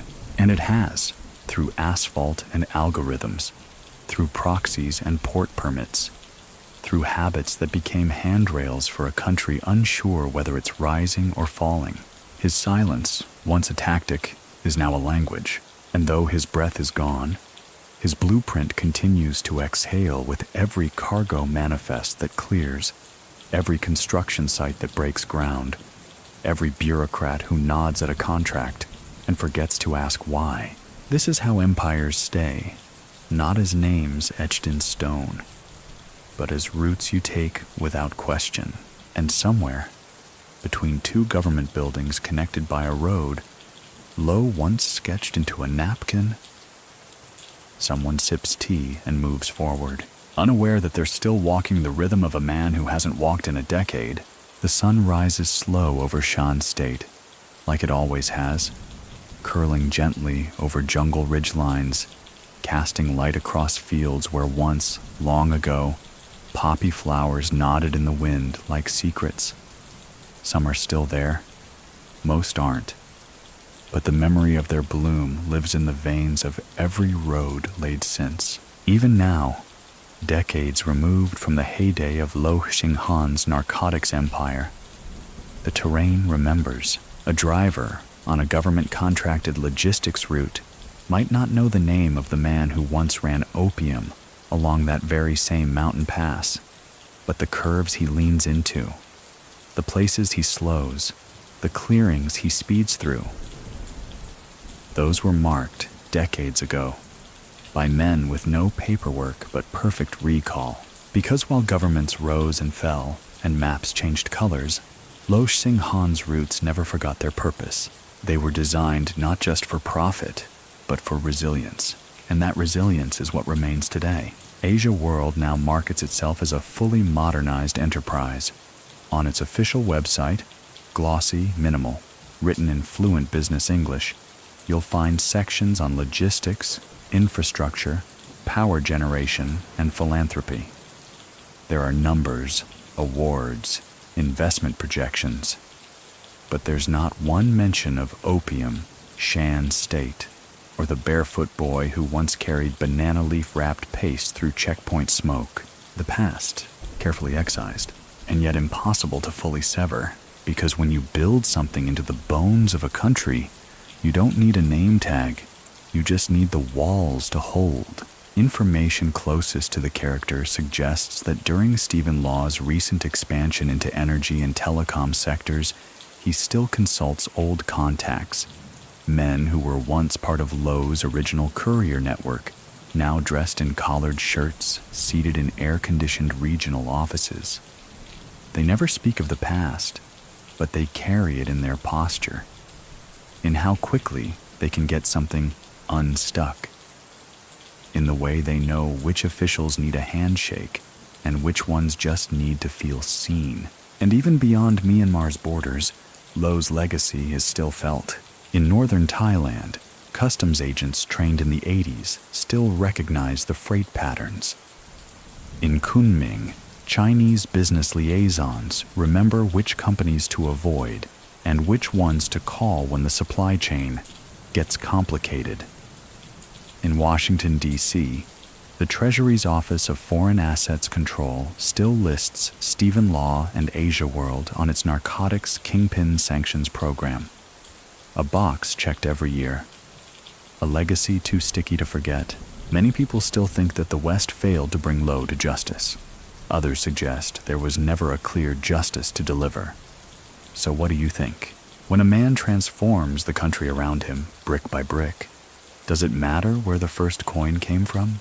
There's a moment, described in hushed tones by a former Asia World liaison, that speaks volumes. In 2019, during a business meeting with regional officials and foreign investors at a high-rise in Yangon, the power flickered, only for a second. A pause, but just enough to draw uneasy glances. Stephen Law didn't flinch. He stood, walked to the window, and quietly remarked, "In the old days, my father used to say, if the light goes out, stay where you are. That means the deal is still moving." The room fell silent. No one responded, because everyone knew what that meant. Movement, to Lo Hsing Han, had always been more important than visibility. His power was never in what you saw. It was in what continued to function, even when the lights dimmed. And here's a truth that no one likes to say aloud, but everyone in Myanmar's infrastructure and logistics sectors quietly acknowledges. Without Lo, the country would be even more broken than it already is. That's the hardest part of his legacy. He was both a bandit and a builder, both the problem and the solution, both the shadow and the scaffolding. He exploited the cracks, yes, but he also filled them long before the state ever could. And while the West talks of rule of law and clean development, it's men like Lo who made roads drivable, ports functional, checkpoints negotiable, because while others drafted ideals, he drafted maps. There's a final story, one that lingers like incense in an old tea house. In late 2023, a young government planner visited the Shan Hills to survey new routes for a hydropower access road. He was escorted by a local contractor who'd worked on Asia World projects for over 20 years. At one point, their vehicle stopped on a plateau. The planner stepped out, gestured toward the trees, and asked where they should place the new path. The contractor squinted, pointed a bit north, and said, "Your paper map says straight, but if you go that way, the trucks will tip in rainy season. We should follow the old route." "What old route?" the planner asked, checking his files. The contractor smiled. "The one Lo's mules took. You won't see it, but it's there." And sure enough, when they followed his suggestion, the grading held, the slope drained, and the concrete didn't crack when the monsoon came. That's the kind of legacy Lo Hsing Han left behind. not a legacy of headlines or court rulings, but of routes that still work, even when the blueprints are gone. As Myanmar teeters between futures, military regime, civilian rebellion, foreign dependency, there's one truth that seems to hum beneath the static. Lo Hsing Han's empire never truly left. It just adjusted the angle of its shadow. By 2025, Asia World is no longer just a company. It's a legacy in motion. It operates across sectors: transportation, energy, construction, logistics, even limited digital infrastructure. It's ingrained in Myanmar's bones, much like the steel it laid beneath concrete overpasses that span rice paddies where once caravans used to hide. But its founder? He is now the invisible ghost behind it all. He is not mentioned in quarterly reports, not quoted in press releases, not enshrined in any official history.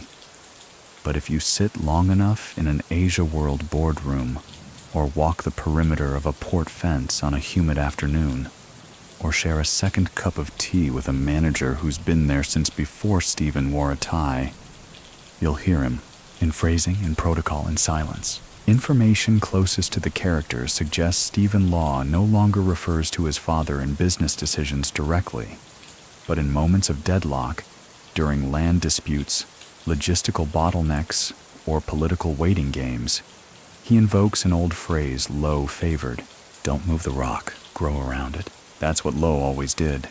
He didn't try to blow through obstacles. He found their rhythm and made them part of the route.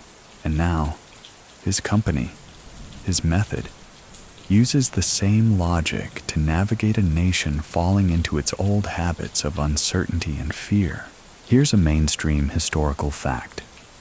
Myanmar, despite international isolation and internal conflict, has maintained steady development in key sectors, thanks largely to long-standing partnerships between local conglomerates and regional backers. Asia World, while under scrutiny, continues to play a major logistical role in China's China-Myanmar economic corridor, serving as a soft bridge between Chinese capital and Burmese soil. Lo would have liked that phrase, soft bridge. He never wanted to be the highway, just the one who decided where it led. Yet, as Myanmar's next generation rises, young engineers, digital entrepreneurs, new political activists, a question hangs in the haze. Will they remember who built the foundations they now stand on? Or will Lo Hsing Han become just another ghost in Myanmar's long-haunted history? Many people still think his story was one of criminality cleaned up by luck and timing. Others argue it was strategy, discipline, and the wisdom to walk away from flash when stability was more profitable. So what do you think? Can legacy be earned through roads alone?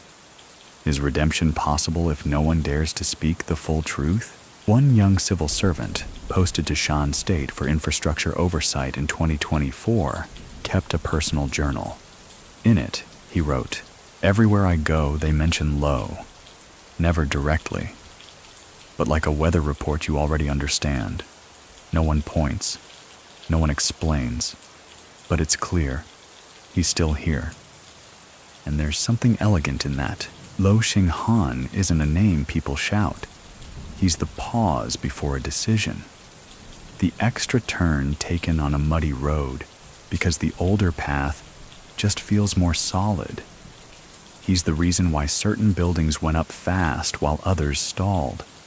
Why some permits slide across desks while others vanish in drawers. He's not remembered in detail. He's remembered in outcomes. And the greatest outcome of all? That he knew how to stop moving without losing motion. That's the final lesson many miss. Lo didn't die in exile. He didn't rot in a cell. He didn't fade into madness like so many other kingpins who couldn't adapt. He folded himself into function, and now his empire runs without his breath. There's one last story, a soft one, told by a monk who still chants his name in private dedications, though never allowed in temple registers. He claims that in 2013, just days before Lo passed, the old man sat with him for tea under a flowering tree. They watched the petals fall. They said nothing for a long time. Then Lo spoke. "I've built many routes, but now I want one more." The monk asked, "Where to?" And Lo, smiling faintly, replied, "Anywhere the wind can carry without being seen." And that was the end of it. No monument, no last will, no epilogue, just a path into the wind.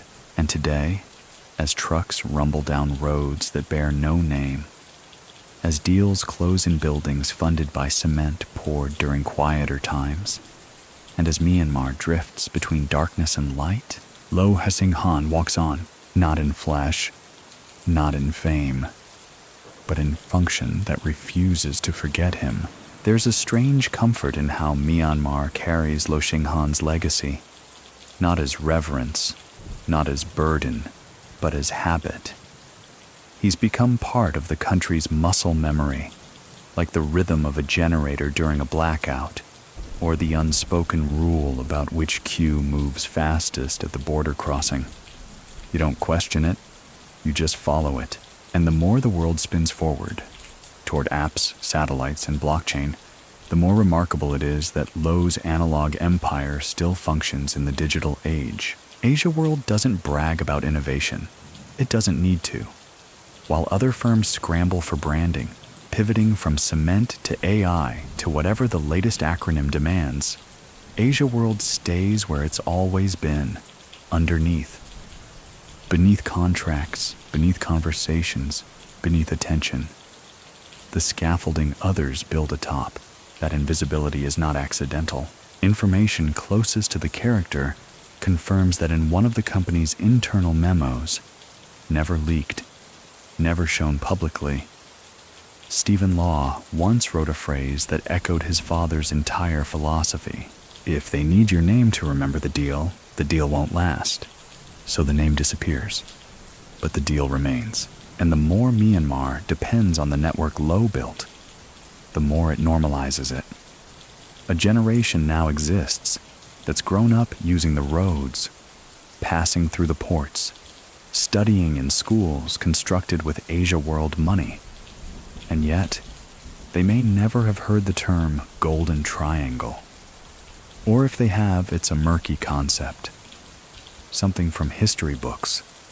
Something before things got stable. Stability. That's the magic word. Lo didn't create peace. He didn't even create security. But he created stability, the kind that governments couldn't manage, but economies required. And that's what makes his legacy so difficult to classify. He was both counterfeit and cornerstone. Illicit, but essential. Here's a mainstream historical fact. Despite waves of foreign aid and global development NGOs pouring into Myanmar post-2010, the most consistent construction results came not from externally funded programs, but from local firms like Asia World, firms with deep logistical muscle, quiet political protection, and the ability to move fast without the weight of ethics review boards. Many people still think Lo exploited a broken country. Others argue he stabilized it when no one else would. So, what do you think? Can a man become a pillar in a house he didn't build by holding up the beams others were too afraid to touch? One foreign policy advisor, now retired, described Lo best during a 2025 panel. He was Myanmar's quietest architect, not of ideology, of functionality, and architecture once laid is hard to uproot. Asia World continues to thrive even under sanctions, even under scrutiny. The company pivots when needed, sometimes changing names, sometimes shifting ownership on paper. But the rhythm never changes. It moves like a low-built road, bending where it must, climbing when necessary, always reaching a destination others doubted was reachable. There's even a joke among Myanmar's younger bureaucrats. If the project seems impossible, give it to the ghost. The ghost, of course, is Lo. He's not a threat anymore. Not even a warning. He's an understanding. A blueprint. A method for how things get done when nothing else works. And maybe that's the real shape of his legacy. Not a monument in the town square. Not a flag or a nameplate. But 1 million unspoken acknowledgments in the way a bridge holds steady after the rains, in the fact that certain permits never stall, in the voice of a customs officer who says, "Just go through," without looking up. No praise, no protest, just permission carried forward. Information closest to the character adds that Stephen Law, while rarely speaking of his father, still performs one old ritual. On the date of Lo's passing each year, he visits a small family-owned pagoda in Yangon. No security detail, no press. He leaves an envelope, sits on the floor, listens to one round of chanting, then leaves before the second bell. When asked once by an old associate why he continues this tradition, Stephen replied, "Because he never asked for memory, but he gave us time." And that, perhaps, is what Lo's empire was always made of. Not just trucks, trails, or treaties, but time. Time borrowed, time returned, time rewritten into routes that didn't exist before he walked them. There's a last story, floating now among logistics officers and warehouse foremen, men who never met Lo, but follow his rules like scripture. They say sometimes, when a delivery is stuck, lost between officials, stalled at a checkpoint, threatened by paperwork, an unlisted contact will be called, a man with no last name who answers on the second ring. He listens, says little, then replies with the same phrase every time. "I'll move the air," and within 48 hours the shipment moves.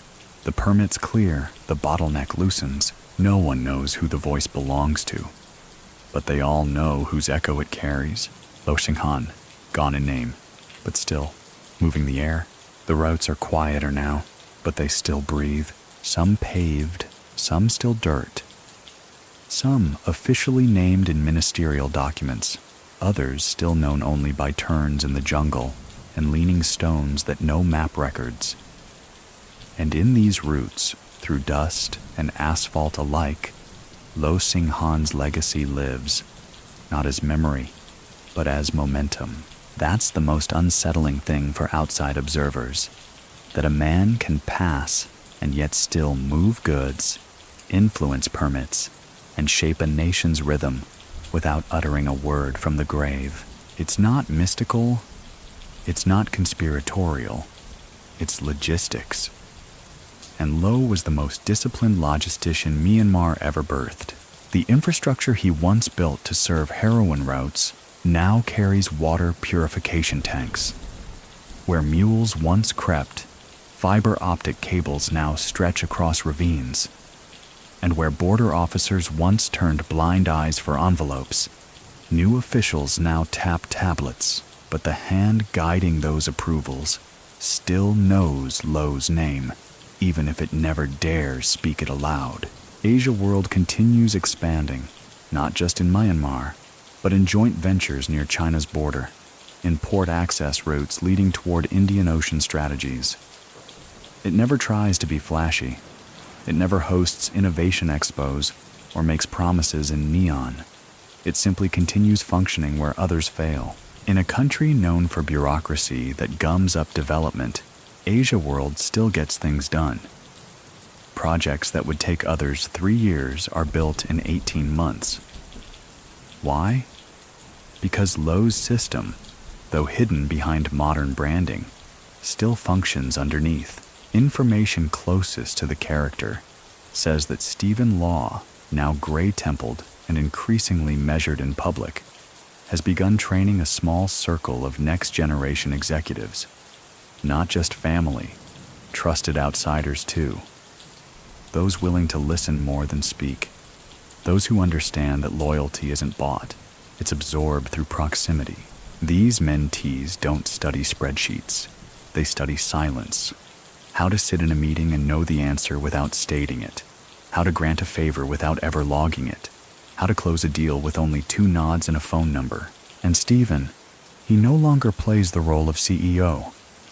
He plays custodian of a structure that cannot collapse, not because it's reinforced with cement, but because it's woven into the country's most essential contradictions. Many people still think Myanmar is a broken state patched together by strongmen and compromises.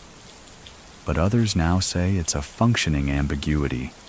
And Lo Hsing Han wrote the manual. So what do you think? Is it corruption if the bridge holds? Is it tyranny if the generator runs? Is it legacy if no one names it, but everyone obeys it? There's a story, relatively new, circulating among junior customs officers assigned to outposts on the China-Myanmar border. The story goes like this. When a certain type of shipment is delayed, usually one tied to sensitive contractors, a printed slip arrives. No digital trail, just a slip of paper placed on the desk before sunrise. On it, one line: do not delay the flow. The old route must not harden. The officer who receives it usually understands. No explanation follows. But the goods move. The checkpoint reopens. The flow resumes. No one ever signs the note. But it's known. That's Lo's whisper. Because the greatest power is not domination, it's design. And Lo didn't dominate Myanmar. He designed its quiet machinery, then taught it to run without fuel. He's buried now. Beneath earth softened by monsoon and jasmine roots. But above him, the country continues to roll. Its trucks, permits, and ambitions all following curves he mapped by instinct. There's a final image, faint, unrecorded, but spoken of by those who worked with him in the final year. Lo, seated by a pond in his garden, watching a leaf float from one end to the other. When asked by a long-time driver what he was thinking, he simply said, "The leaf doesn't steer, but it always reaches." That's what he became. Not the force, not the splash, but the quiet current beneath. He no longer directs the routes. He is the route. And for Myanmar, fractured, fragile, yet stubbornly persistent, that may be the truest inheritance it ever received.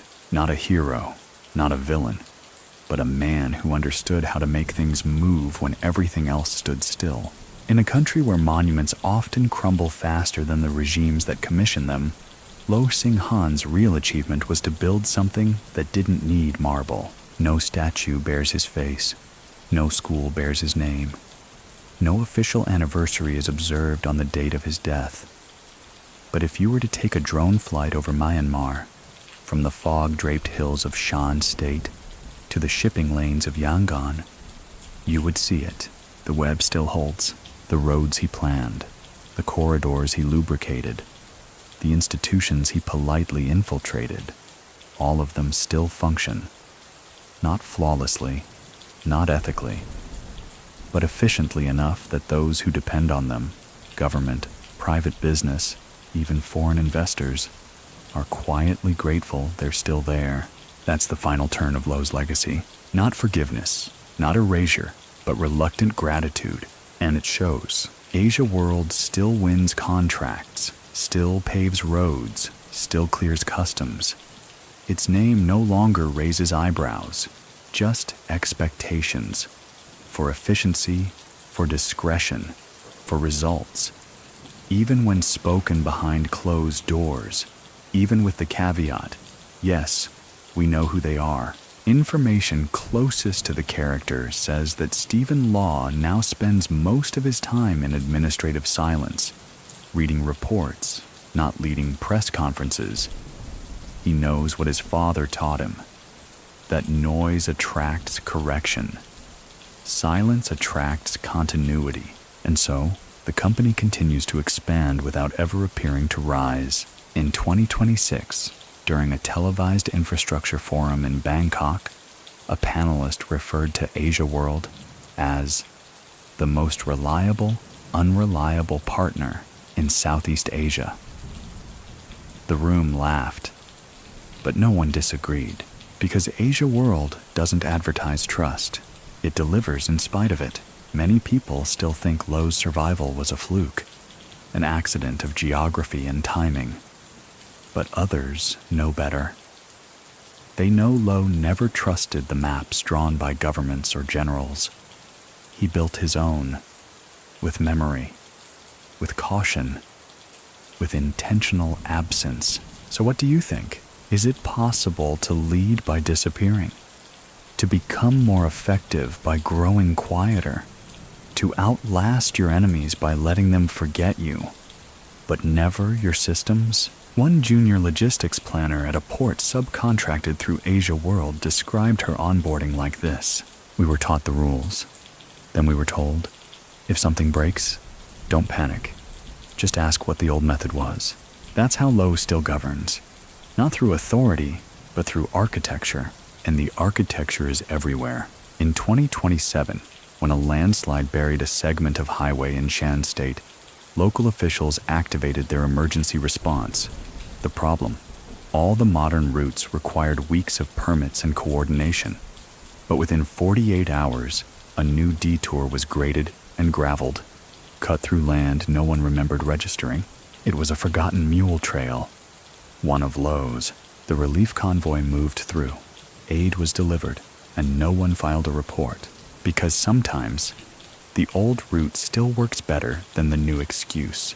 That's the rhythm Myanmar continues to follow, not out of loyalty, but out of necessity.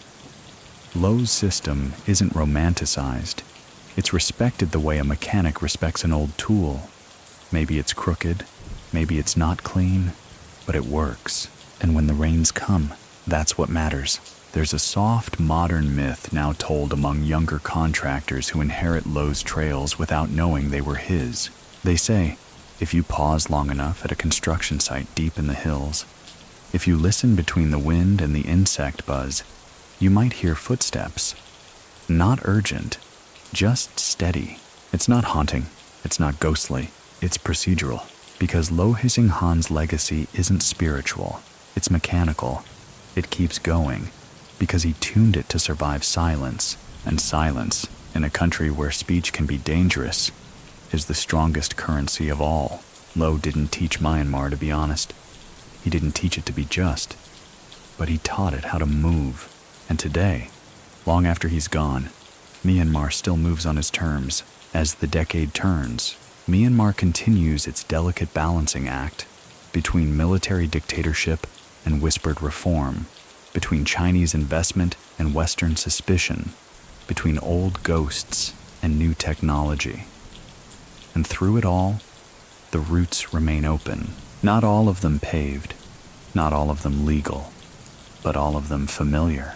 They twist through mountains, behind customs checkpoints, beneath international headlines.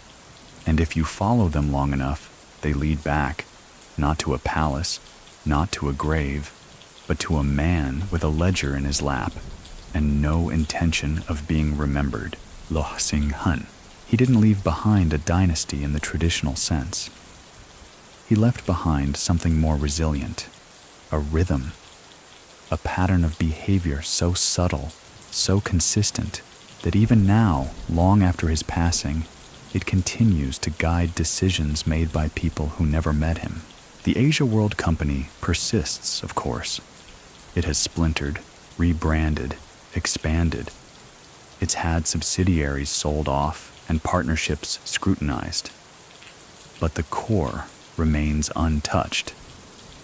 Not because it is invulnerable, but because it's too embedded to remove. Information closest to the character reveals that in a 2028 internal restructuring memo, Stephen Law reportedly added a single handwritten sentence in the margins.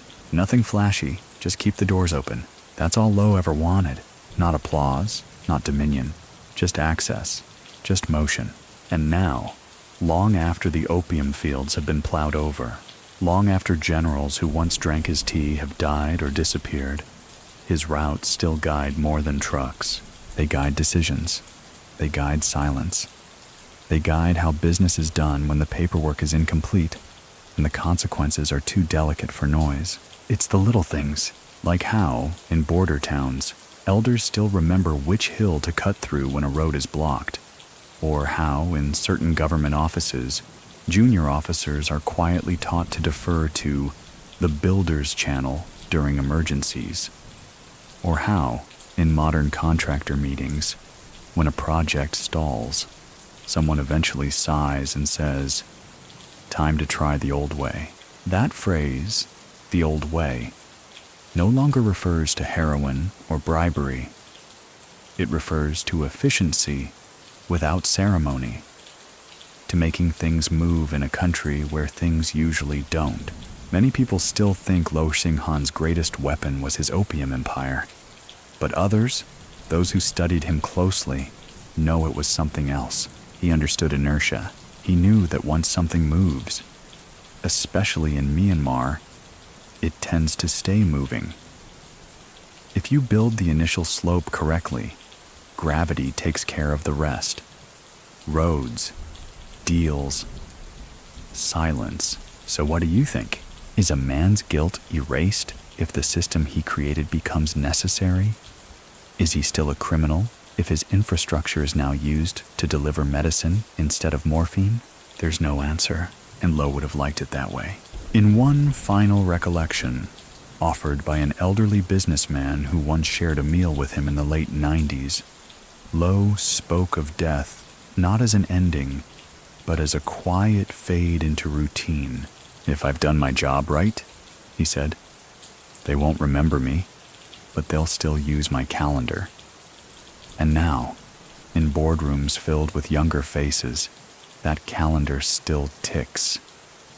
Its dates aren't marked with slogans or anniversaries, just contract deadlines, border shifts, moon phases, quiet reminders of how things are expected to run. And outside, along highways lined with tea shops and half-finished overpasses, Myanmar still runs, still moves, still obeys a choreography written in the dust of old roots. There is no museum exhibit, no Netflix documentary, no gold leaf biography, only a nation still carried forward by a man who never needed to be seen to be felt. And when the monsoon rains wash over the roads he once walked, when the traffic slows and the tires slip and the red clay thickens, there's always one route that holds firm, one trail that was graded not by engineers, but by instinct. That's the one Lo built, and that's the one Myanmar keeps taking. There's a kind of immortality in function, when the system outlives the man. Lo Hsing Han may have slipped into silence over a decade ago, but the mechanisms he set in motion still tick with quiet precision.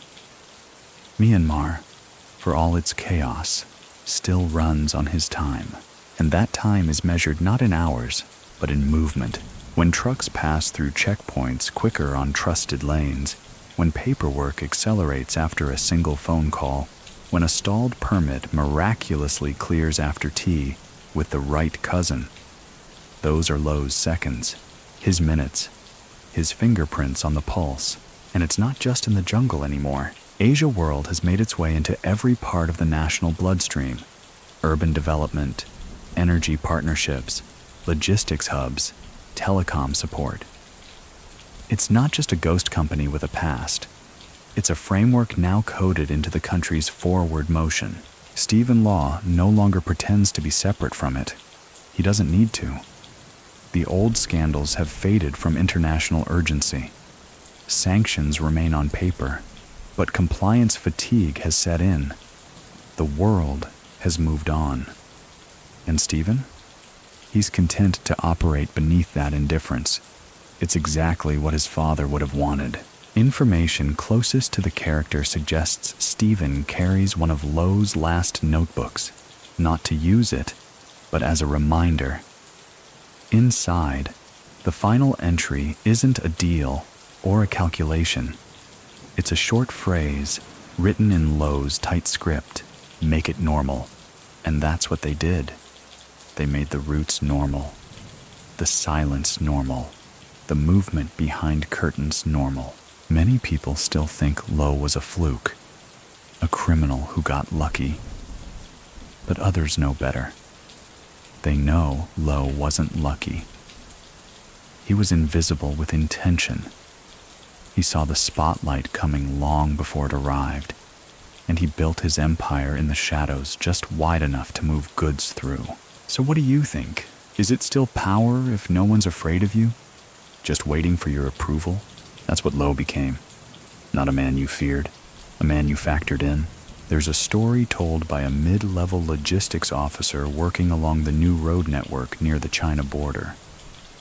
During a contractor dispute, where one company accused another of smuggling, the entire project came to a standstill. For 3 days, nothing moved. Then, a private car arrived, unmarked, windows tinted. A man stepped out. Not Stephen Law, not a military figure, just someone older, thin, white shirt, no introduction. He spoke with the site foreman for 3 minutes, shook his hand, got back in the car. By sunset, the trucks were rolling again. The dispute? Forgotten. No paperwork followed. The only record? A line in the site logbook that reads, "Movement resumed. Legacy route confirmed." Legacy route. Not official terminology, but everyone there understood. It meant Lo's path, a route first walked by a teenage boy carrying poppy resin and banana leaves. A route improved by steel, cement, and silence. A route now paved over, but still spiritually mapped into the terrain. And perhaps this is what Lo always understood better than anyone, that roads outlast rhetoric, that bridges survive belief systems, that logistics make memory unnecessary. Today, Myanmar's challenges are as heavy as ever. Civil war simmers in the border states. The military governs with brute uncertainty. Foreign confidence erodes. But the roads still hold. The trucks still move. And the system, his system, still flows. He's not remembered as a hero, not forgiven as a sinner, but used daily by a country that doesn't even realize it. There's one final image to hold on to. A cargo manifest dated 2029. It includes fertilizer, solar panel brackets, and rebar. Origin: Lashio. Destination: Yangon. Stamped at the bottom corner is a tracking code, AWR 472. Asia World Route, one of Lo's old trails. Still optimized, still open, still leading forward. By 2030, Myanmar stands at a crossroads. It's approached many times before, one paved in promises, then washed out by reality. The world changes quickly now, faster than most of its ministers can react. But within this accelerating landscape, Lo Hsing Han's ghost still knows the terrain. He is, by now, not even a memory for many. The youngest generation of business school grads and civil servants have never heard his name. They speak of Asia World the way one might mention a water utility, necessary, unremarkable, ever-present. But those who've been around longer, those who remember how long it took to get a shipment through Lashio before Lo smoothed the trail, those who remember when permit meant pay twice. They know, and they nod silently when someone says, "Use the legacy channel," because in Myanmar, the legacy channel means one thing: Lo's way. And Lo's way doesn't file complaints. It doesn't respond to invitations. It doesn't have a LinkedIn page or make keynote speeches at regional trade conferences. Lo's way just works. Information closest to the character suggests that by now, Asia World no longer needs Lo's methods. It has incorporated them. Like water that's soaked so deeply into soil, you can't scoop it out anymore. It's part of the foundation. Stephen Law, still quiet, still careful, is now more a curator than a commander. He manages pace. He maintains expectations.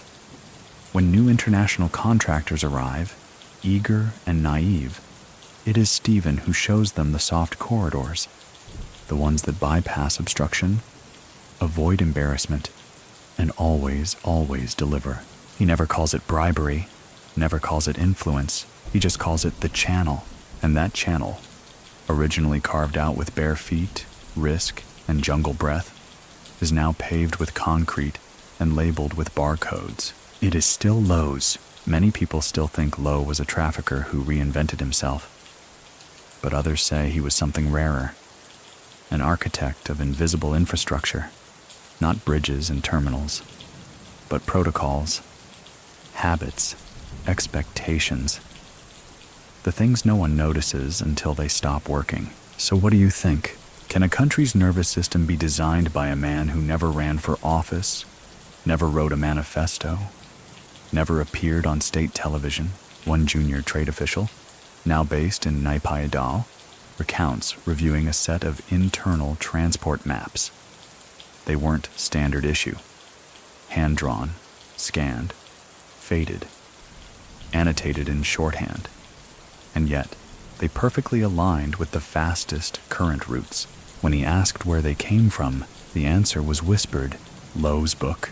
That phrase, Lo's book, still circulates, not as doctrine, but as template. It's not literal. No one has a full copy. It exists in pieces, in advice passed from uncle to nephew, from foreman to apprentice, from one smart driver to another at the roadside noodle stall. It tells you things like which district office sleeps on paperwork unless the envelope is folded twice, which village checkpoints will turn a blind eye if the driver shares the good tea, which routes hold in the rainy season because they were originally mapped with pack animals, not trucks. All unwritten, all understood. And that's Lo's genius. Not dominance, not vision, but durability. He built something that didn't need updates, didn't need a PR team, didn't even need memory. Just usage. There's a final story. Strange, simple, and so in character, it almost feels like folklore. In a back room in Yangon's industrial quarter, an old man runs a tool supply warehouse. On a shelf above his desk sits a small stone carving, worn smooth by time. It bears no inscription, just a groove in the center. Visitors sometimes ask what it is. He tells them that's the mold they use to press Lo's signature into mud. It's nonsense, of course. Lo never signed in mud, but the idea is perfect. A seal not meant to last, only to mark and disappear, and Lo's mark is everywhere, even if his name is not. In the rhythm of permits approved just before holidays. In the smuggling paths now formalized into trade corridors. In the men who learned to say little, act early, and leave quietly. He isn't Myanmar's most famous figure, or its most feared, or even its most studied, but he may be its most effective ghost. And in a land where most power fades with noise, his silence still echoes. By now, the story has outlived the storyteller. Lo Hsing Han has become something even more potent than a legend. He's become a logic, a default setting, a method that Myanmar unconsciously applies to things that stall, jam, or resist resolution. You don't summon him, you don't quote him, you just use him. And when you do, things move. It's odd how power lingers, not in the things a man says, but in the rituals others repeat without knowing who started them. Every time a contractor steps around a permit instead of pushing through it. Every time a project reroutes to an old jungle path. Every time a deal closes without signatures but with satisfaction. Lo is present, not as a ghost exactly, but as a logic system written in habits. Information closest to the character confirms this. In 2031, during a logistics audit for one of Asia World's newer subsidiaries, an external analyst flagged a peculiar trend. 30% of cross-border shipments were moving faster than the documented capacity suggested. There were no recorded violations, no bribes, no missing entries. The reason? Legacy network pathways. When pressed, the regional manager smiled, then shrugged. We use what works. What works. Not what's legal, not what's ethical, just what moves. That was Lo's ethos from the beginning. And now, even among modern professionals who never learned his name, that same ethos guides decision-making. Many people still think infrastructure means concrete and steel. But others, especially those working in fragile states, know better. Infrastructure, the kind that endures, is made of trust patterns. Invisible routes that people return to because they know they'll hold, even if the law doesn't. So what do you think? Can someone truly vanish if the country keeps using his rhythm to keep the lights on? In Mandalay, there's an old joke that engineers tell when timelines collapse. This job needs 3 things: time, permits, and Lo's cousin. We only have one. The joke lands, but only because everyone still understands what it means. It means you can try to do things the right way. But if the clock runs out, you better hope someone still remembers the old blueprint, the one without logos or invoices. And that blueprint still draws from Lo's mental map. There's no master document, no archive, just fragments, learned behaviors, handed down like kitchen tricks or driving shortcuts. For example, if a shipment goes missing, check the warehouse behind the one listed. If a military officer blocks progress, offer logistical help, not protest. If a bribe is expected, don't offer money. Offer momentum. We'll move this by morning. These aren't rules. They're Lo's grammar, a language of motion, spoken fluently by people who don't realize they're still quoting him. Even Stephen Law, now fully seated in the role of patriarchal invisibility, rarely speaks of his father, but in a closed-door seminar with senior Asia World staff, he once said, "If we're still explaining how it works, we're doing it wrong." That's Lo, pure Lo. No branding, no drama, just results. If it moves, it lives. If it explains itself, it's already lost its power. There's something terrifying about that clarity, but something elegant too, because Lo didn't ask for legacy. He built function. And now, the legacy is just that, a function people still rely on. Even the military, who once alternated between arresting and protecting him, still operates with the informal rhythms he helped establish. When a procurement crisis hits, when a border locks down, when a rebel group derails a trade corridor, who do they call? Not the generals, not the ministers. They call the network. And that network doesn't wear medals. It doesn't salute. It just answers the phone, moves the air, gets things done. Lo's final trick wasn't survival. It was substitution. He didn't just outlast his enemies.